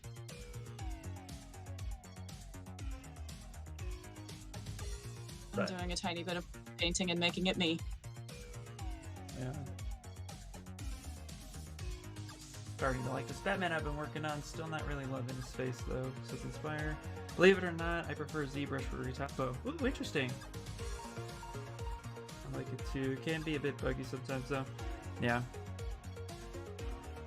No, you could definitely do it. Retopo just because it seems like I've used ZModeler for a fair amount at this point, and it's great, but it's a little bit clunky. Hey, comments, like, thank you. At the same time, like Topo Gun is kind of clunky in the same ways. Yeah. Well, my biggest issue with 3D Coat actually is that world space is such a pain in the ass. If you're working on, if you bring it in with an FBX, it sets everything in its world orientation based on the way you exported it. So if you're working on hands, that's going on the edge, and if you don't scale it right, or you're not worried about scale, it's really going to cause you issues. And then if you try to adjust scale and then fix it and get a good retopo, you're then going to have to fix that when you import that back. And that can cause alignment issues, which later will cause cage issues, which later will just make you want to pull your hair out. And if you don't have hair, probably bash your head. So I just noticed I'm missing a bunch of chat here. You're judging me, I'm judging you. Yeah, oh yeah, I get judged all the time for not knowing Blender. Yeah. That's actually why people thought I was dying last night, because I was imitating the guy that basically shrieked at me when I said started to explain why I haven't learned Blender yet, and he shrieked, and then started like yelling about why I should. Yeah, and well, I didn't even get to the point of saying why I haven't yet. But I imitated the noise he made very quietly, but apparently my microphone picked it up as me screaming, so people were like, "Oh my god, are you okay? Do I need to call the cops?" oh gee. So that's why I need a new mic. Yes, Yep, it was Rob. yep, get a new mic. um, Okay. it's usually half done in ZBrush though. Start with an unwrapped mesh, but this is for game ready characters. Um, are you talking about UVing? No, retopoing, I think. Although UVing Start and start with an unwrapped mesh though. oh, well then maybe he's talking about UVing. Yeah. Yeah, let's see. I can't find the project idea. I can't find the concept where my mind says, yeah, I think I can work on that for more than a month or so, not cancel it. Blender got better, still looks way worse than ZBrush. Oh yeah, I'm not gonna switch to Blender for sculpting, but I want to try replacing some of my Maya workflow. What mic do you have, Kamara? Also, too, if I didn't drop the link on our dual stream, you can check her out over there. But yeah, what's your mic? It is my $35 Logitech webcam. Yeah, that'll do it. Do you Yep. have auto adjust on your mic? It doesn't adjust. Oh, okay. Yeah, it just is what it is. It is what it Everyone's like, oh, it's probably a setting. I'm like, there are no settings. Yeah. Let me know if you got that with. Her name is Kamara. She is a game artist and an awesome badass Hello. sculptor. Let me know if you got that link. I can redrop it right now. Yeah, this week has been dual stream. This has been a special week. I don't usually stream this often during the week. I usually stream Tuesday, Wednesday, and Fridays from 9 to noon. But we were talking about anatomy, and a lot of people wanted to see us go over our anatomy, so we just decided to do it over the week. It me with no hair or glasses. Yeah. I know sometimes when I drop a link, YouTube doesn't get it, so hopefully you got that one.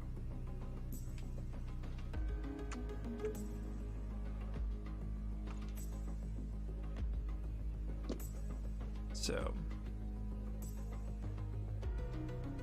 Two people doing things in ZBrush a few seconds that would take me a few minutes in Blender. Yeah, I mean, there are things that I do in ZBrush now that even just a few weeks ago would have taken me a few minutes because they added new stuff.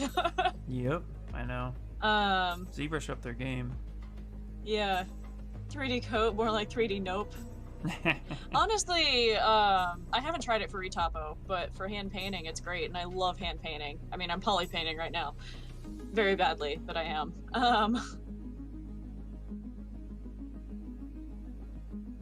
I love when people freak out about Blender.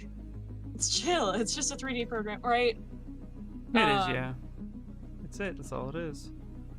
I don't care what program people use. Like, as I've been saying pretty much all week, it's all fundamentals. You can learn the fundamentals in any 3D program. Well, any of the like core 3D programs. Yeah. And then once you know it in one, you can translate that to another so much more easily. Yep.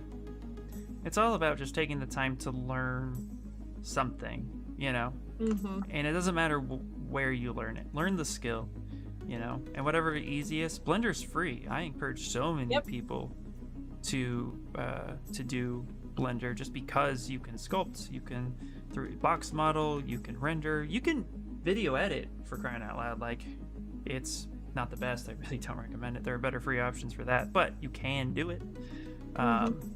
So, yep. Really just depends on what you want to do, and then you just do it. Nike. Alright, I'm gonna go ahead and add in this little eye bits. You can learn fundamentals with clay in real life or drawing. Yeah, exactly. I mean, my my time as a caricature artist got me so much better at sculpting, and people get so confused when I say that. No, I can see that for sure. I've actually seen a lot of 2D artists come in pick up sculpting and do a really good job out the gate. And we actually had a Q&A session when I was really studying and spending all my time in Chanelson's class. And there was a guy who spent like a month and a half on his first model, and it looked banging. It was awesome. Mm-hmm. But he was a professional 2D artist. Yeah. And so, you know... Oh, thanks for the follow. People freaked out when they were like, that's his first model? Oh my god, my first model was Right. this. And, you know, it was like, no. Don't sit here and beat yourself up, guys. Like, you know, he understood anatomy. He understood forms and proportions before he even got here, you know? So, Right. you know, he just applied that knowledge to what he was working on. And, Exactly. you know, if you didn't have that knowledge and this is your first time learning that knowledge, like there's no way you would have produced this because of, you know, you didn't have that knowledge to begin with. So, you know, it's all a journey. It's all levels at where you're at. But I could definitely have seen it really, really work for some who have that. I got another follow. Thanks for the follow. So, Let's see, I got Cosmic Shuriken and Raditya? Ruben? Raditya? I don't know. I'm so bad at trying to figure out how to pronounce people's names. I just apologize. I try my Yeah. best and then I'm say sorry. But yeah, doing caricatures for me, you know, you have to know anatomy, you have to know what a basic face is supposed to look like. But you also, on top of that, you have to be able to make quick decisions and be able to hide mistakes and, like, we're supposed to lay down a line once and that's it. So, like, you don't sketch over a line. You just draw that line and it's there. Move on. Which is super helpful for sculpting if you're trying to meet a deadline or something, because if you can get it right the first time, which I already said I wasn't doing with my mouth, but you know, the fewer times you have to rework something, the better. Yep. But in the beginning, you know, really just focus on learning that skill. You know, you get better over time.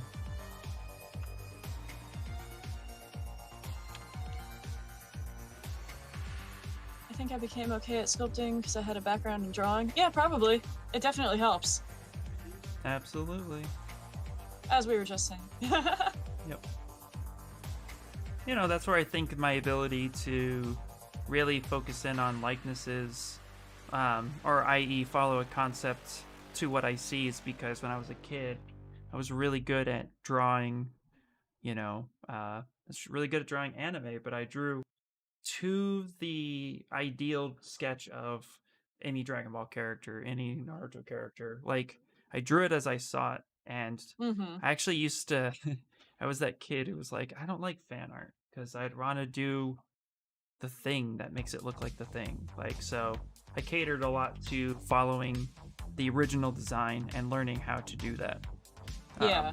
So I think all of that interpreted and played to my strengths when I became a sculptor, because that's what I had to do.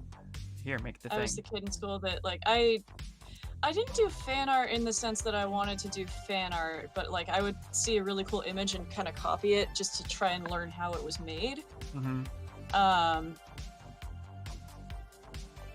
And one of my favorite things to copy was Johnny the Homicidal Maniac. So I definitely did some Jonan Vasquez style for a while. Nice.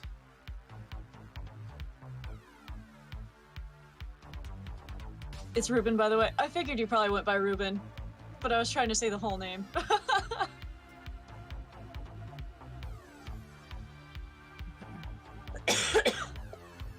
So I noticed as you're sculpting, you do a really good job staying in the middle of the screen. I find I tend to float off in the corner. Yes, sometimes I float off into the corner, but yeah, that's kind of happens because I'm aware that I'm streaming. Mhm. And so I try to make sure I really showcase every aspect of it that I'm, so that way you guys can see it. I used to be off over here sometimes, and I'd be like, "Yeah, I got that ridge." And then my first few, I think my first month of sculpting, I got somebody who came in and was like, "What are you working on? I can't see it." And I'm like, "Oh, Right. my bad." Let me fix that. Get the proportions right. The rest is just detailing, and you can retry things so easily in sculpting that detailing becomes somewhat easy. Not saying it's trivial. It takes a lot of time and attention, but it's not like calculus 2. Right? Yeah. Can't get my mind away from college math. It's haunting me everywhere I go. It'll do that. Right. That it will. I actually enjoyed calculus once I got to take real calculus. And by that I mean I had to initially take... It was calculus for biological scientists, meaning there was no proofs, there was no logic, there was no this is how this works. It was all just, here's the formula, go. Right. And that's not how I learn. And I failed that class twice, and I finally just said, can I just take the regular calculus class? And my advisor was like, what the, why? Or not my advisor, I didn't have an advisor, but like the person I was talking to. Yeah. But I was like, I promise I'm gonna learn it better if I can just take regular calculus. So I did, and I got an A. Oh, yeah, there you go. Because I need to know how things are, what they are, I need to know why they work, and if you show me the logic behind a math problem, I don't need a formula. Oh, that's funny. I was always like, give me the formula. Let's learn the Yeah. formula and move on. That's how I understood math. Because that's all math really is. It's a formula of, you know, there's a formula to it. Mm-hmm. Okay. I mean, seeing the formulas in the first place would help, but I could derive the formulas on my own, where if they just said this is the formula, I'd be like, okay, but why? How do I know that's the one I want to use here? Right. Okay. It's freaking hot in my house, so I'm gonna take my sweater off. Ooh, stripping. Too hot for Twitch. Okay. I feel like we're running outside. Alright. California weather. It's hot.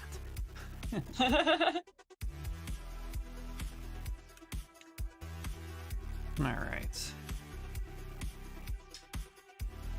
Indonesian name. Ruditia. Ruditia. Okay. Ra? Is it Ra? Ruditia. Okay. Yeah, he's Nina, not a I very can't do good- basic math. When you started becoming a game artist, what was the first character you did? So I actually don't have the first model I ever made, but I do have, I can show you the first thing I made that, okay, first ZBrush sculpt slash first completed character, I would say. Pennsylvania weather's freaking freezing. Yeah.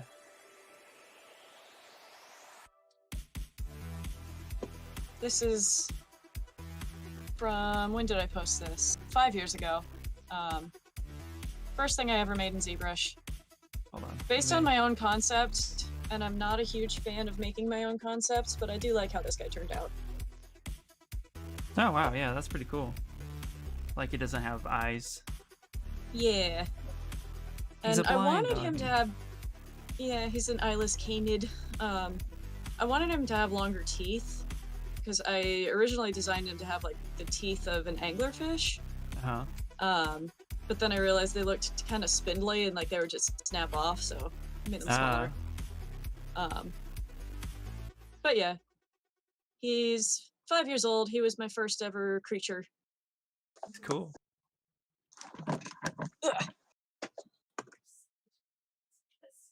Yeah, I wish I had my first ever model because it was god awful. and it got slightly off center, and I didn't know how to fix that, so I just went with it. And then it was for Maya 101. So by the end of the class, we had to have an animated walk cycle. So it was just like every step of the process just got worse and worse from the fact that it was slightly off center. Oh, that's funny. You mean it's not like my fish in all of its glory?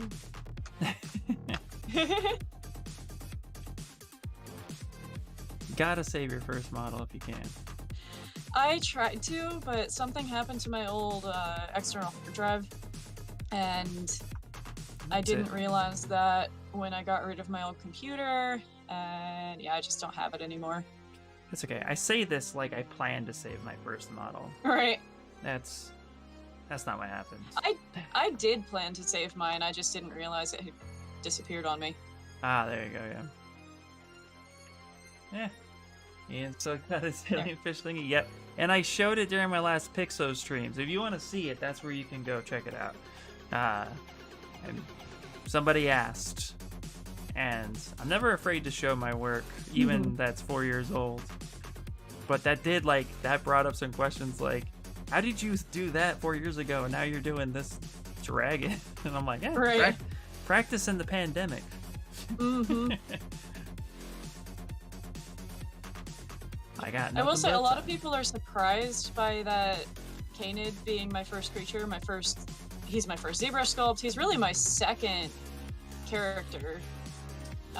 My first one was strictly in Maya. Yeah. But yeah, a lot of people are surprised by that. But I tend to, if I see other people doing something a lot better than I am, I just watch them and I absorb. And I was taking a lot of, because my advisor was an idiot, I was taking a lot of concept art classes, so I was watching other people use ZBrush. And I was observing and watching everything they were able to do with it, so then when I actually did get to learning ZBrush, I had an idea of what it was capable of. Right. And I feel like that really helped with getting my Canid to where I wanted it to be. Yeah, absolutely. Again, having a lot of background into creature or just animal, all that really does play a factor. Thank you, Lurpish, for the follow. I really appreciate it. But, again, it's all about practice. It's all about practice and studying. Yep. At the end of the day, really just kind of go through, practice it all, and try something new. It's all fun and games when you get to college maths and it's more than formulas. I mean, honestly, like I said, I like calculus because it's not formulas. It can be, but there's all of the understanding the logic behind how things work. Yeah. And that's how I am with art too. I need to know how things are and why things are. That way I can build them. And if I can't see it in the concept, I can ask those questions and look up references of things that might be similar. I love programming related stuff. The math classes are literal hell. Oh, I think I did the wrong decision when I got into engineering school. If you enjoy the programming side of it. Yeah. Okay. I'm gonna do Stream Raiders real quick because I let it sit for an hour last time. So Ryan just said I just did an anglerfish. Nice. Nice. Yeah, that's cool. Does it scare you to think if you were born 10 years earlier, you wouldn't be doing this? I don't think I've ever thought I've never thought about that. I've never thought about that. Yeah. It scares me to think that when I started, a 5,000 poly character was pretty normal, and now we're up to like 100,000 polys. Oh, there you go. Actually, for me, if I really sit down and think about it, I guess the scary factor is... How do I put this? Essentially, the scary factor is all the decisions I could have seen that I missed in order to be doing this sooner. Like, I think I was always headed to this spot. I think for some reason, things didn't line up that way. Yeah. Again, it was a weird time for me because I grew up in the 90s, in late 80s, early 90s, and what's interesting about that is the 90s, the internet wasn't relevant like it is today. It was a thing, it existed, but by the late 90s... Remember all the commercials with, like, ask your parents before you go online? Yeah. So by the late 90s, it started turning into people were exploring, but even companies back then said, don't talk to me about the internet, it's just a fad. No, that's just a stupid thing geeks say. You know, all of that came out very aggressively. It wasn't cool to be a nerd, it wasn't cool to be smart. And then photography was still film. The first digital camera came out in the late 90s, early 2000s, and it was 5 megapixels as a DSLR. It cost you like $3,000 to get it. So everything was just a fad. And the narrative of you have to go to college, you have to have a degree was still very much pushed. And I grew up poor, so I didn't have the luxury or the benefit to do something. So it settled in on get a career, because also too back then, a career was, Jesus, it's taking forever on the Stream Raiders front. The other thing was, there was still like a thing where it said, you need to find a job that you can spend the rest of your life in. That, like, get to a company and put your 20, 30 years work in. Your way up. And... That was still relevant too. So you had to work your way up, all that stuff was happening. Yeah, and I died. Oh well. And so Rupert said you met a guy yesterday that started doing 3D in 2001. Nice. Yeah, that's actually I in 2001, my last senior year art program, I was actually very much able to. I played with a 3D program, animation. My teacher wanted me to learn it. That was the whole thing. I had been with my art teacher for 4 years in a row, going into 3 years, going into my senior year, being my 4th year. And he had said, Ian, you already know how to draw, you already know how to animate. Just here's a program. If you can get a ball rolling across the screen by the end of the year, I'll pass you with an A. So I literally got to go to class and just fuck around, and it was awesome. And that was pretty much where we settled. And my art teacher did not like me. I didn't take it serious because my teacher didn't know how to do the program. And so he just like figure it out. So I mean, my art teacher didn't like me in high school because I was the one that would sit in the back of the room and talk to everyone. Right. And she's like, you have to do your work. I'm like, I am. But you're talking. I'm like, I'm doing both. Yeah. That's why I like Twitch. Yep. So I guess to answer your question, Ryan, it does kind of scare me to think about all the things I didn't see that I probably could have taken. But I also wouldn't have the life experiences that I have. And while some of them are pretty tragic, that I don't care to get into, what I will say is I'm actually happy with a lot of those experiences. And they make me who I am today. So, you know, I would hope that if I looked at it and was able to shift that time zone, maybe I would just been a little bit smarter, but I didn't have a lot of guidance. People were telling me try something, but they weren't actually like, you know, they weren't nudging gently. They were like, you draw. Yeah. And I drew to escape my childhood because it wasn't pretty. So I hated drawing. Even though I was really good at it, it got to a point where I didn't like it. So it's a mixed bag, you know. There's a lot there to unpack, so I don't think about it.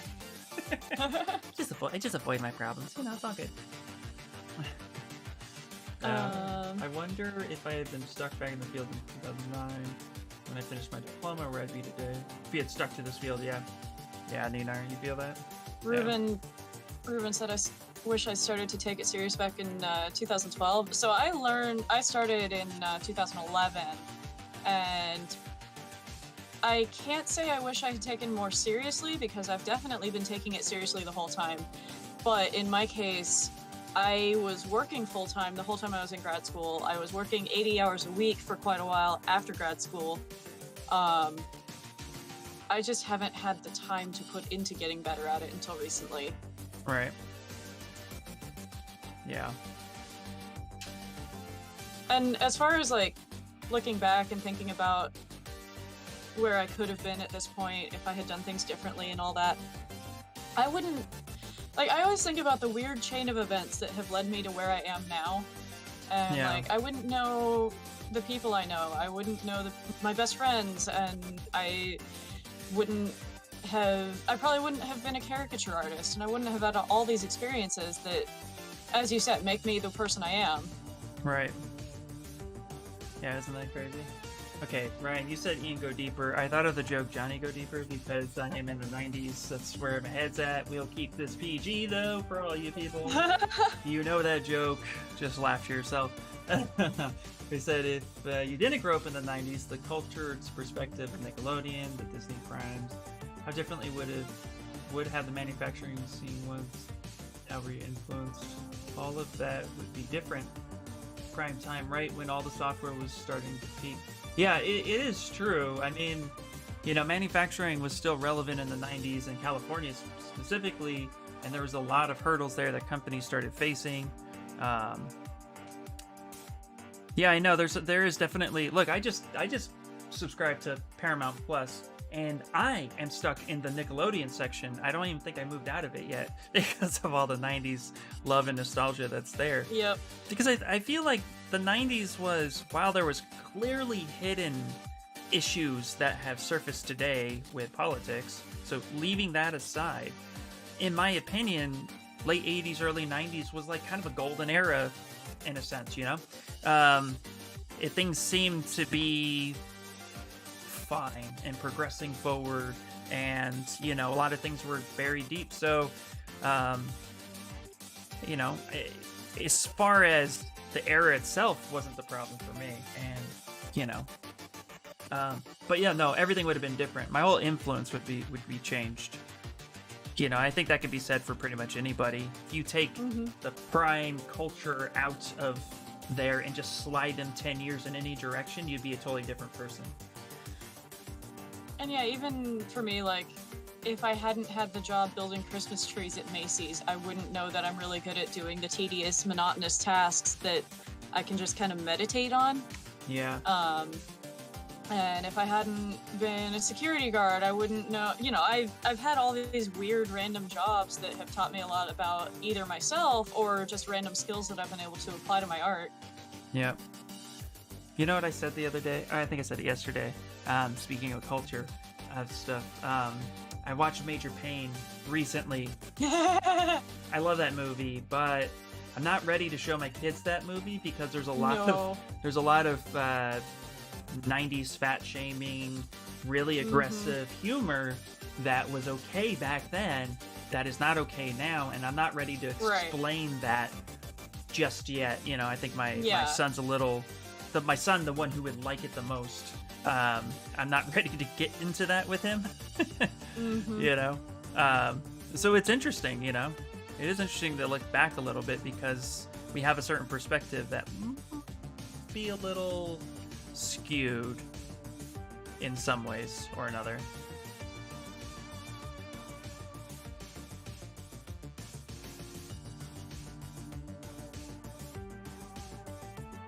Age of Pain. Yes, product of its time. Ace Ventura is probably worse. Yeah, probably. Yeah. I haven't. Yeah, exactly. I haven't rewatched. Seen either one in too long to remember, but I feel like I remember Major Payne being worse. Well, there is like the Einhorn. Ray. Anyway. Ray Finkel and Einhorn. Yeah. Yeah. They hit that topic pretty heavily. Yeah. Also, too, that actress was crazy. Einhorn is Finkel. Yes. Yeah. That actress was the original one who was cast to play Wonder Woman in Tim Burton's. Wonder Woman, Catwoman, and Tim Burton's Batman. Like a press party dressed as Catwoman. Yeah, she was. Shania was bad. Yeah, she was crazy for sure. Yeah. But you can think about it too, that you were exposed to it and how much of it went over your head. No, exactly, yeah. Yep. But again, it's like, you know, just trying to... See, It didn't go over my head when I was little. I remember not liking that kind of aspect of it. Oh, I was infatuated with Jim Carrey when I was a kid, so it went over my head. And this is the thing I don't get. I was cosplaying as Ace Ventura when I was in 6th grade, 7th grade. And I was doing it at school, and no one, and I mean no one, not even the teachers, stopped me from like the pelvic thrust to the walk to the attitude. God. Like, I would do that from time to time. It's a really embarrassing story, but I don't care. It's my life. But it's one of those things where like, what? No teacher saw that movie? And no Right. teacher, like, and then people just realized I like Jim Carrey. So then I started imitating Fire Marshal Bill. I started doing all sorts of weird stuff. Plus, I was into martial arts. So I was like this weird existence of a human. But when I would do the imitations when people asked, because, you know, I combed my hair that way, I did it. No teacher stopped me and said, that's inappropriate behavior. But if you look at Ace Ventura, like, that's a crazy thing. I actually do have a picture, Ryan. It is in a, my buddy Next Knox actually has the middle school picture of me doing the thrust with the hair, the glasses, the outfit, everything. Yeah. Yep. Yeah, it's pretty crazy. It's funny to think about, actually. And clearly I don't mind embarrassing myself, because if I do it, no one else can. I'm just like, you know, getting it all out there in case one day somebody tries to blackmail me. See, I was the kid that, you know, I thought Ace Ventura was funny, but there were things about it that made me uncomfortable. And also, like, I've never been able to get into Pokemon because it reminded me too much of dogfighting and things like that. And people are like, you're like 12, why do you... Oh my god. Why do you know about dogfighting? God damn it. Yeah. That's pretty funny. Or like, you know, everybody's freaking out about Pepe Le Pew these days, and I couldn't watch the Pepe Le Pew cartoons because they made me so uncomfortable. I can actually see how that would make a kid uncomfortable. If you're, you know, but again, too, I guess that maybe is dependent on what your parents were exposing you to. When I was 8, my first horror movie They was weren't exposing me to anything. They didn't understand why I knew it. Oh, that's funny. Like, I was 6 years old when Kurt Cobain died, and I cried, and my mom was like, why do you even know who he is? That's funny. I was 8 and I watched Split Second as my first horror movie. My parents showed me that movie. And that thing gave me nightmares for such a long time. But my first horror movie was The Exorcist when I was 12, and my parents did not show me that movie. It came on TV late at night while they were out having dinner or something, and I was like, ooh, spooky movie. And it did not give me nightmares. I loved it. Let's see here. You never watched Ace Ventura, Theodore? You got to do that. LOL, I deleted all of my self videos for acting out the actions for animation. Do you know what I was actually surprised? Because acting has always intrigued me, but I was always too scared to try it. But I really want to know why no teacher said, hey, you should get into acting. Like, nobody ever said that to me. But I used to watch a ton of movies because I was intrigued by it, but I never once, like, thought, oh, I could do it. Maybe because I just, again, nobody was nudging me in any direction. I kind of just went along and tried my best to figure it out. You know, didn't really have an idea. House on a Haunted Hill. I had people suggest I go into acting, but I was already in marching band and swim team and too many other things, so. There you go. There, it's me. Slowby Art says, my dad brought home Ghoulies from the rental store when we asked for Goonies. Oh, that's funny. I wasn't allowed to watch South Park, though. So that's something. My stepdad did not like South Park, but that's because he didn't get the humor. If you actually... My dad loved South Park. Yeah. I feel like that's something that, it wasn't obvious satire, unless you knew what satire was. Right. You know? And then there's that whole bit where they just try desperately to get kicked off for a while. Yeah. Let's see, House on a Hill was pretty scary as a kid, yeah. Because it's not inappropriate, Ryan says the context was humorous, not derogatory. I mean, take my comment earlier out of context when it means something else. You exploded and threw me off. Yeah, exactly. Yep. The Shining! Ooh, nice. Great movie, too. I love The Shining. Still freaked out in hotels. I'm freaked out in big hotels when there's nobody in it. That's for sure. I think my mom just went to the with the ratings and the time slot. That makes sense. It was always on the late in Australia. Oh, interesting. Yeah. It was common to not show anything adult after 9 p.m. Right. Yeah. Mm. Yeah, that makes sense. Yeah, now it doesn't See, I was matter. allowed to watch any South Park or The Simpsons or any of that, but I wasn't allowed to watch Ren and Stimpy because my mom couldn't handle it. Yeah. It's different. I would watch the airs. Yeah, it is different now. Yeah, a lot of people don't watch anything that airs. Part of the Paramount Plus, without commercials bit, you get CBS Live and the news. And I'm like, cool, I get CBS Live. What the fuck am I gonna watch live? I gotta get a TV guide now and figure out what the hell's gonna be on that channel? Like, damn it! Now I gotta. I actually tried to get my mom to let me use her Comcast sign-in at one point, and she's like, "No, I don't want them to catch me." And I'm like, "What? Catch you? Catch you what? They know people share with their family." Yeah. Netflix is just being little bitches about it. Yeah.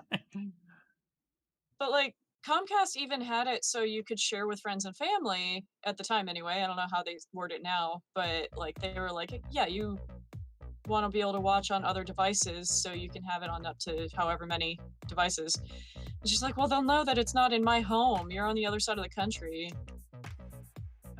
With Paramount Plus, it said you can have up to 3 devices on any network, and it doesn't have to be at home. Like they specified. Yeah. You know? Well, Comcast did too. I don't know how they word it now, but this was a few years ago. Interesting. And there was a specific show I wanted to watch that was coming out actively, and I don't even remember what show it was, but where I lived, I couldn't even sign up for Comcast. So I was like, can I use your sign-in? And she's like, no. But like, why? Because I said no. Yeah. That's Because your mom. Yeah, because I'm your mom and I said so. What? Yeah, pretty much. That's funny. Okay. I'm like, I'll let you use my Netflix sign-in. Don't bribe me. Peer pressure, peer pressure. That's funny. Okay. Alright, let's see here.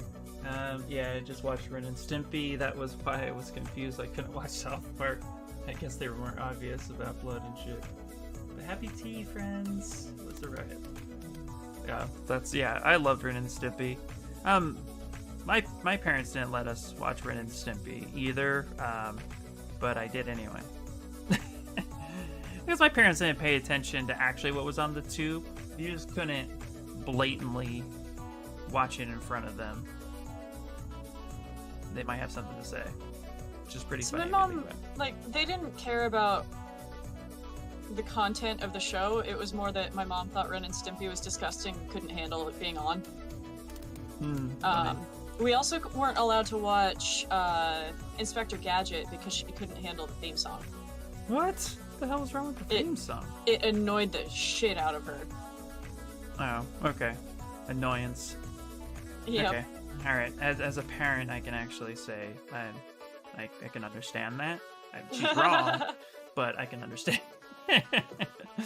She's wrong, but I can get it. You know. Yeah, if she ever heard even just like the first 2 notes, it would be stuck in her head for a week. Yep. Lunchtime, hey Snickles. That's funny.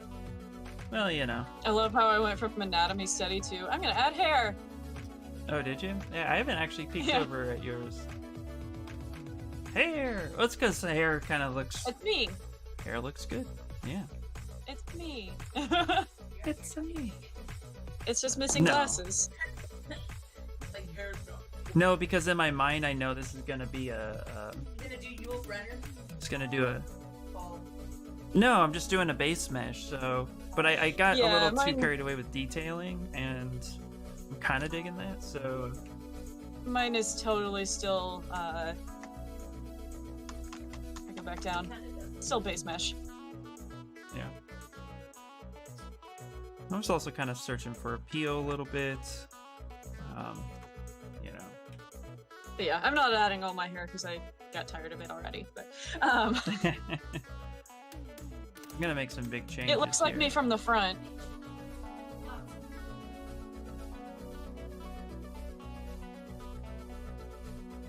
It does look like you a little bit, actually, and that's what's pretty cool. Yeah, if I had my glasses on, I think that would be the one thing. Well, and also my glasses make my eyes look a lot smaller, so. Yeah.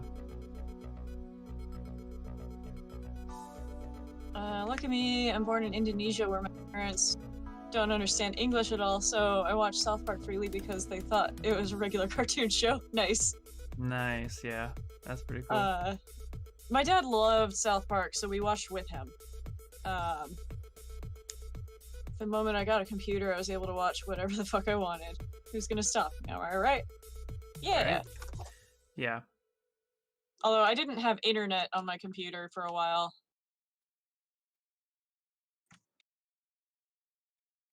You didn't have internet for a while?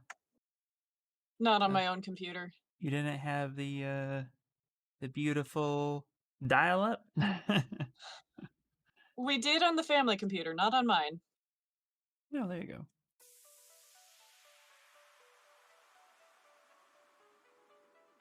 Okay.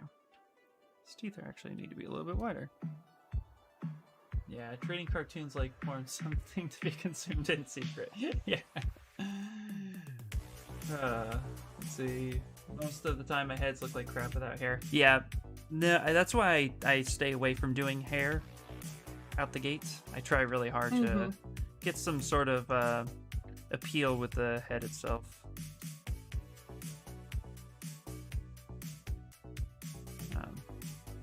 I try, and this was a trick actually that Shane told me. I had a portfolio review with Shane, and that was actually something he had pointed out in my early days. He had said, you know, do not cover up your mistakes with hair. Set the head right, so that way you can always showcase the character bald,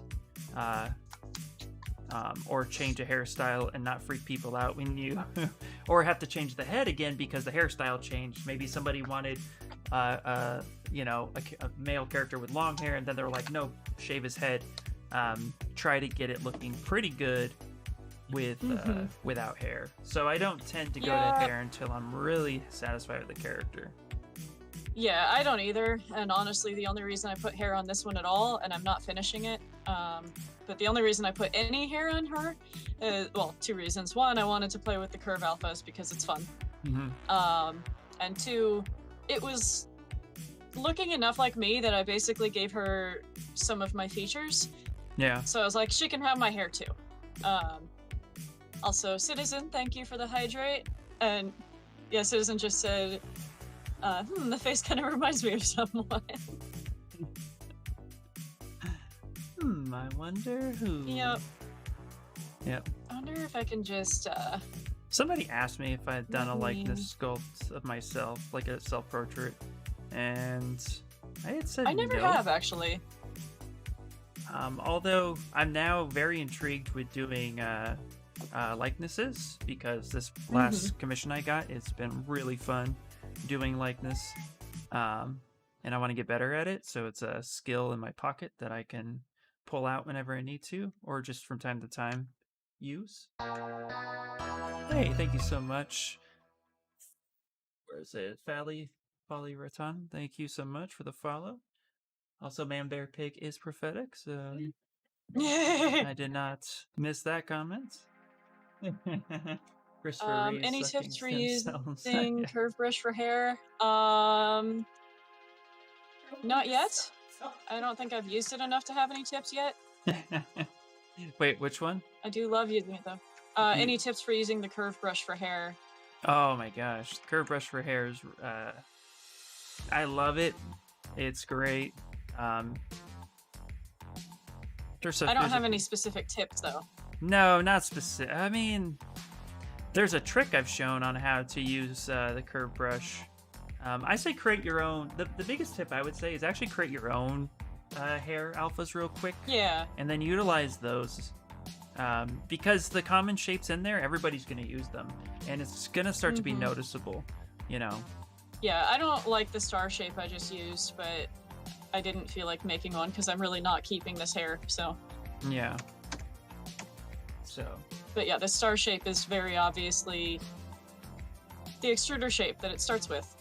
Isn't there another Funko Pop style company? I think Shane just did a commission for them, but I can't remember the name of the company. I think there is, yes, but I can't remember the name of them either.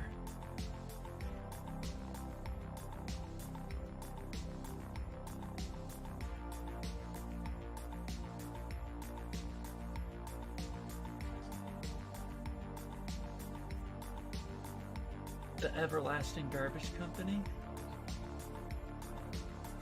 I don't know.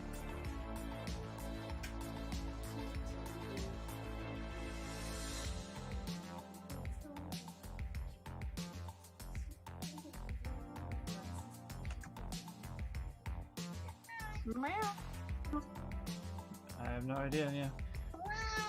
I try to do a self-portrait every 3 months or so. It's great practice. There's no face. You know more, and actually can help you self-analyze if you're projecting yourself the way you want people to see you. I asked because I'm wondering if I should pose Batman or not Funko Pop style. They are all A pose. Well, Funko Pop, they do like asymmetrical A poses. So while it's in a generic pose, they do twist and move them a little bit. So it's a very simplistic pose style. I think the hardest part for them is to get it to go crap. Volunteer work was fun. Once I arrived, I found out that my class wasn't permitted yet for startup, so I just caught up and assisted other teachers. Only the classes that are necessary for survival are allowed, so stuff like snorkeling, figure swimming, etc. aren't allowed yet. Interesting. Oh, Survival swimming sounds very important, though, especially where you live. Yeah, that does sound like it has its place. Lap Kitty. The return of Lap Kitty. Yeah, don't get me wrong. She's very demanding. I do love fun, but when a cute product will outlast the pyramids, we're going down the wrong path. Martin, thanks for the follow. That's funny.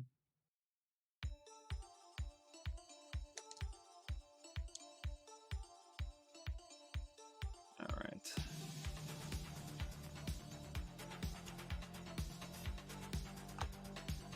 You demand to come up here, and then you want to leave immediately. That's not how this works. Apparently that's debatable. Alright, so I only got a couple more minutes, guys. So now I'm just kind of like lightly just detailing the face a bit. Nothing too crazy. I'm actually gonna go and just smooth stronger. Ruben says, so you guys are self-taught ZBrush artists? Yes and no. I went to school for 3D modeling. I learned a little bit of ZBrush in school, but I would say like at least 90% of what I've learned has been from YouTube and Twitch streamers and such. Yeah. I started off self-taught, you know, and then I took a small little course, this place called Studio Arts, when I was working in the film industry, and I kind of already knew everything that they had to teach there, so it was more about networking and just kind of like refining some of that. I was self-taught, I'd say, for about 2 years, and then I started looking at, because I needed a direction, I needed some guidance, so then I joined the 3D Character Workshop, and that definitely helped me. That helped set me on a good path to get better. So started off self-taught, but definitely picked up legitimate knowledge and training. Yeah, I just now have my first actual mentorship, so. All right, yeah.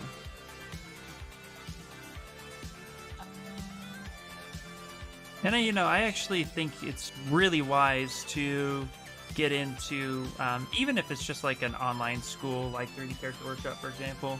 Not pitching it in any way, shape, or form, but it is helpful to get You get cake insight. don't you? Yeah, no. It is good to get insight from an actual the actual industry. Mm-hmm. Schools like that will give you a good real world sense of what to be in your portfolio, what to practice Yep. on, and that's super important. Um, I've actually heard a lot of colleges, I have not from experience, I don't know, but I've heard a lot of colleges suffer from that unless you go Yes. to a good one. So joining The a Academy of workshop, Art is a good one, but they still had instructors that didn't really care, didn't want to be there aside from a paycheck. Yeah.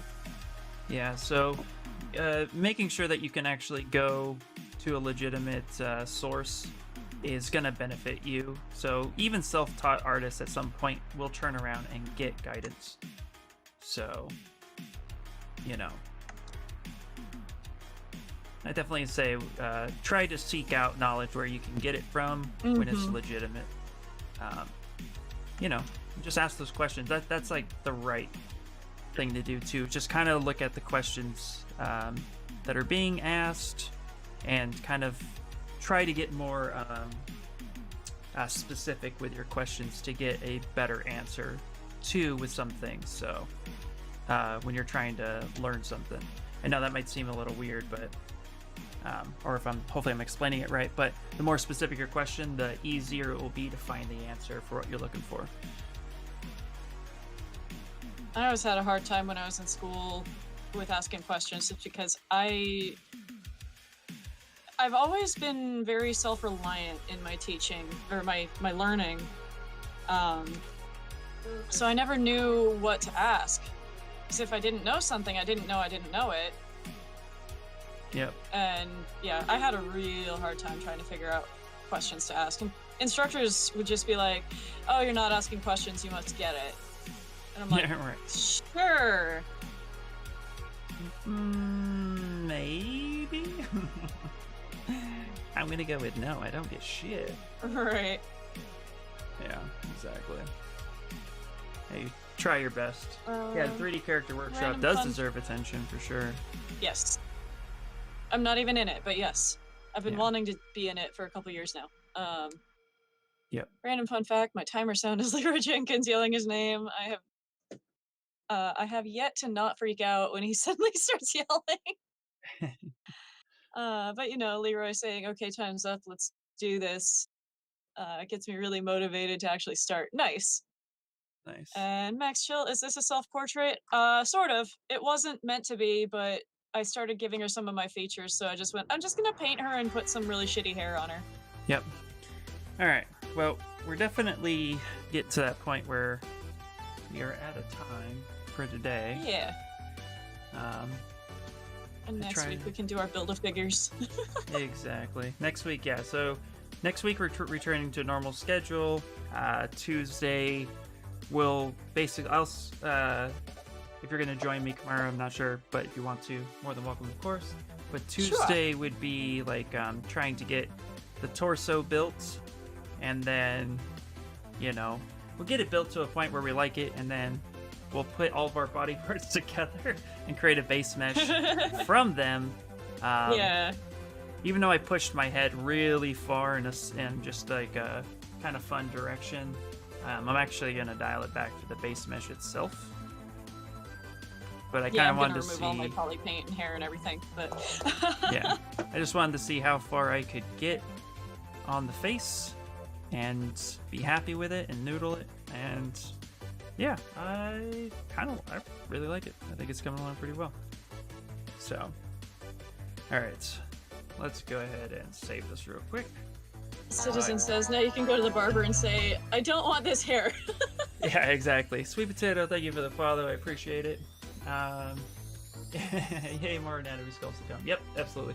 Medical fact, if you have the skin graft of the lips, they take skin from your file.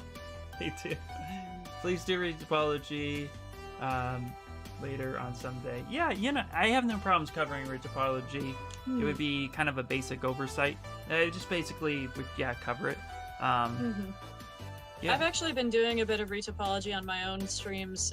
So I usually stream later in the day, and today not so much, but because today I'm doing Tiki Friday. But Tiki pretty much any Friday. other day of the week, if you find me streaming and I'm not streaming with Ian, it's gonna be working on my Beetle, which is currently in the retopology stage. So, yeah. Yeah. What's up? Although it's not a face, it's a big mech Yeah. beetle. Yeah. He's been through it. He has been through it. Yep. This guy has been through it a few times. Yep. All right, guys. So here it is, the final one. I'm actually gonna go ahead and just kind of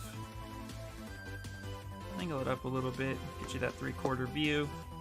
Yeah, let me You know, actually again, turn off not my even from hair a and put it there. concept in any way. Just, finding the appeal of the character, even the top-down shot. So, yeah. All right. Well, stream Raiders, guys. See you guys later. Thanks. No problem. No problem. We're gonna do stream Raiders right now, and then that will be it for today. Yeah. Yay! Looking nice. Thank you so much, guys. And hopefully you guys pulled something from it. My plan this week is to download all of these and actually speed them up and kind of utilize them. I'll probably repurpose them on YouTube under, a speed sculpt of a hand, a speed sculpt of a face, of leg, etc., etc. So that way you guys can always refer back to them in a specific time and kind of see how the process was done. Yay! All right. There you go, Beetles do have Slogie. faces too, but it's not like a human's face because it's got all kinds of little bits and pieces in there. Exactly. Well, thanks, Ian. Thanks, You're welcome, Kamara. Ryan. Thanks for hanging out. Yeah, thank you so much, Ryan. Everybody. Carbon, Hold are on. you making a tiki? Bye, Martin. Take it easy, buddy. Thank you so much, my friend. All right, everybody. Take care. I'm not going to raid today, but everybody take care. Enjoy yourself. Have a safe weekend. Don't forget to, Sunday at 5 p.m. Pacific Standard Time, I am streaming at ZBrush Live Central on Pixel Art. It's Pacific Daylight Savings Time. Yeah. Ah. It's 5 p.m. my time, LA time. So be sure to stop by there too with questions regarding to ZBrush, or if you just want to hang out, say hi, spread the word, all that good stuff. And that's it. Kamara, you got any last? Oh, go follow Kamara, by the way. yeah. Shout out to Kamara. She's amazing. Hooray! And yeah, just in case anybody here is not already following IR Sculpts, go follow him as well. But yeah, I will be back later tonight, later today. In a couple hours, I'm going to be doing Tiki Friday, probably with Living Vertex. And yeah, in general, I'm here Sundays at 2 Eastern Standard Time, and then Mondays, Tuesdays, and Thursdays at 6 p.m. Eastern Standard Time. Hell yeah. Yeah. And also, And this has been a lot of fun. It has been. Also, I'll be here for Torso Tuesday. Yeah. Also, join my Discord. Oh yeah, Vertex and I are gonna make a Discord this weekend so people can come hang out with us. Cool, awesome. That'd be great. All right, guys, that is it. I will chat at all of you later. Have a great weekend. Bye, bye, bye, bye, bye. Bye. And yeah, I'm gonna not raid anyone right now.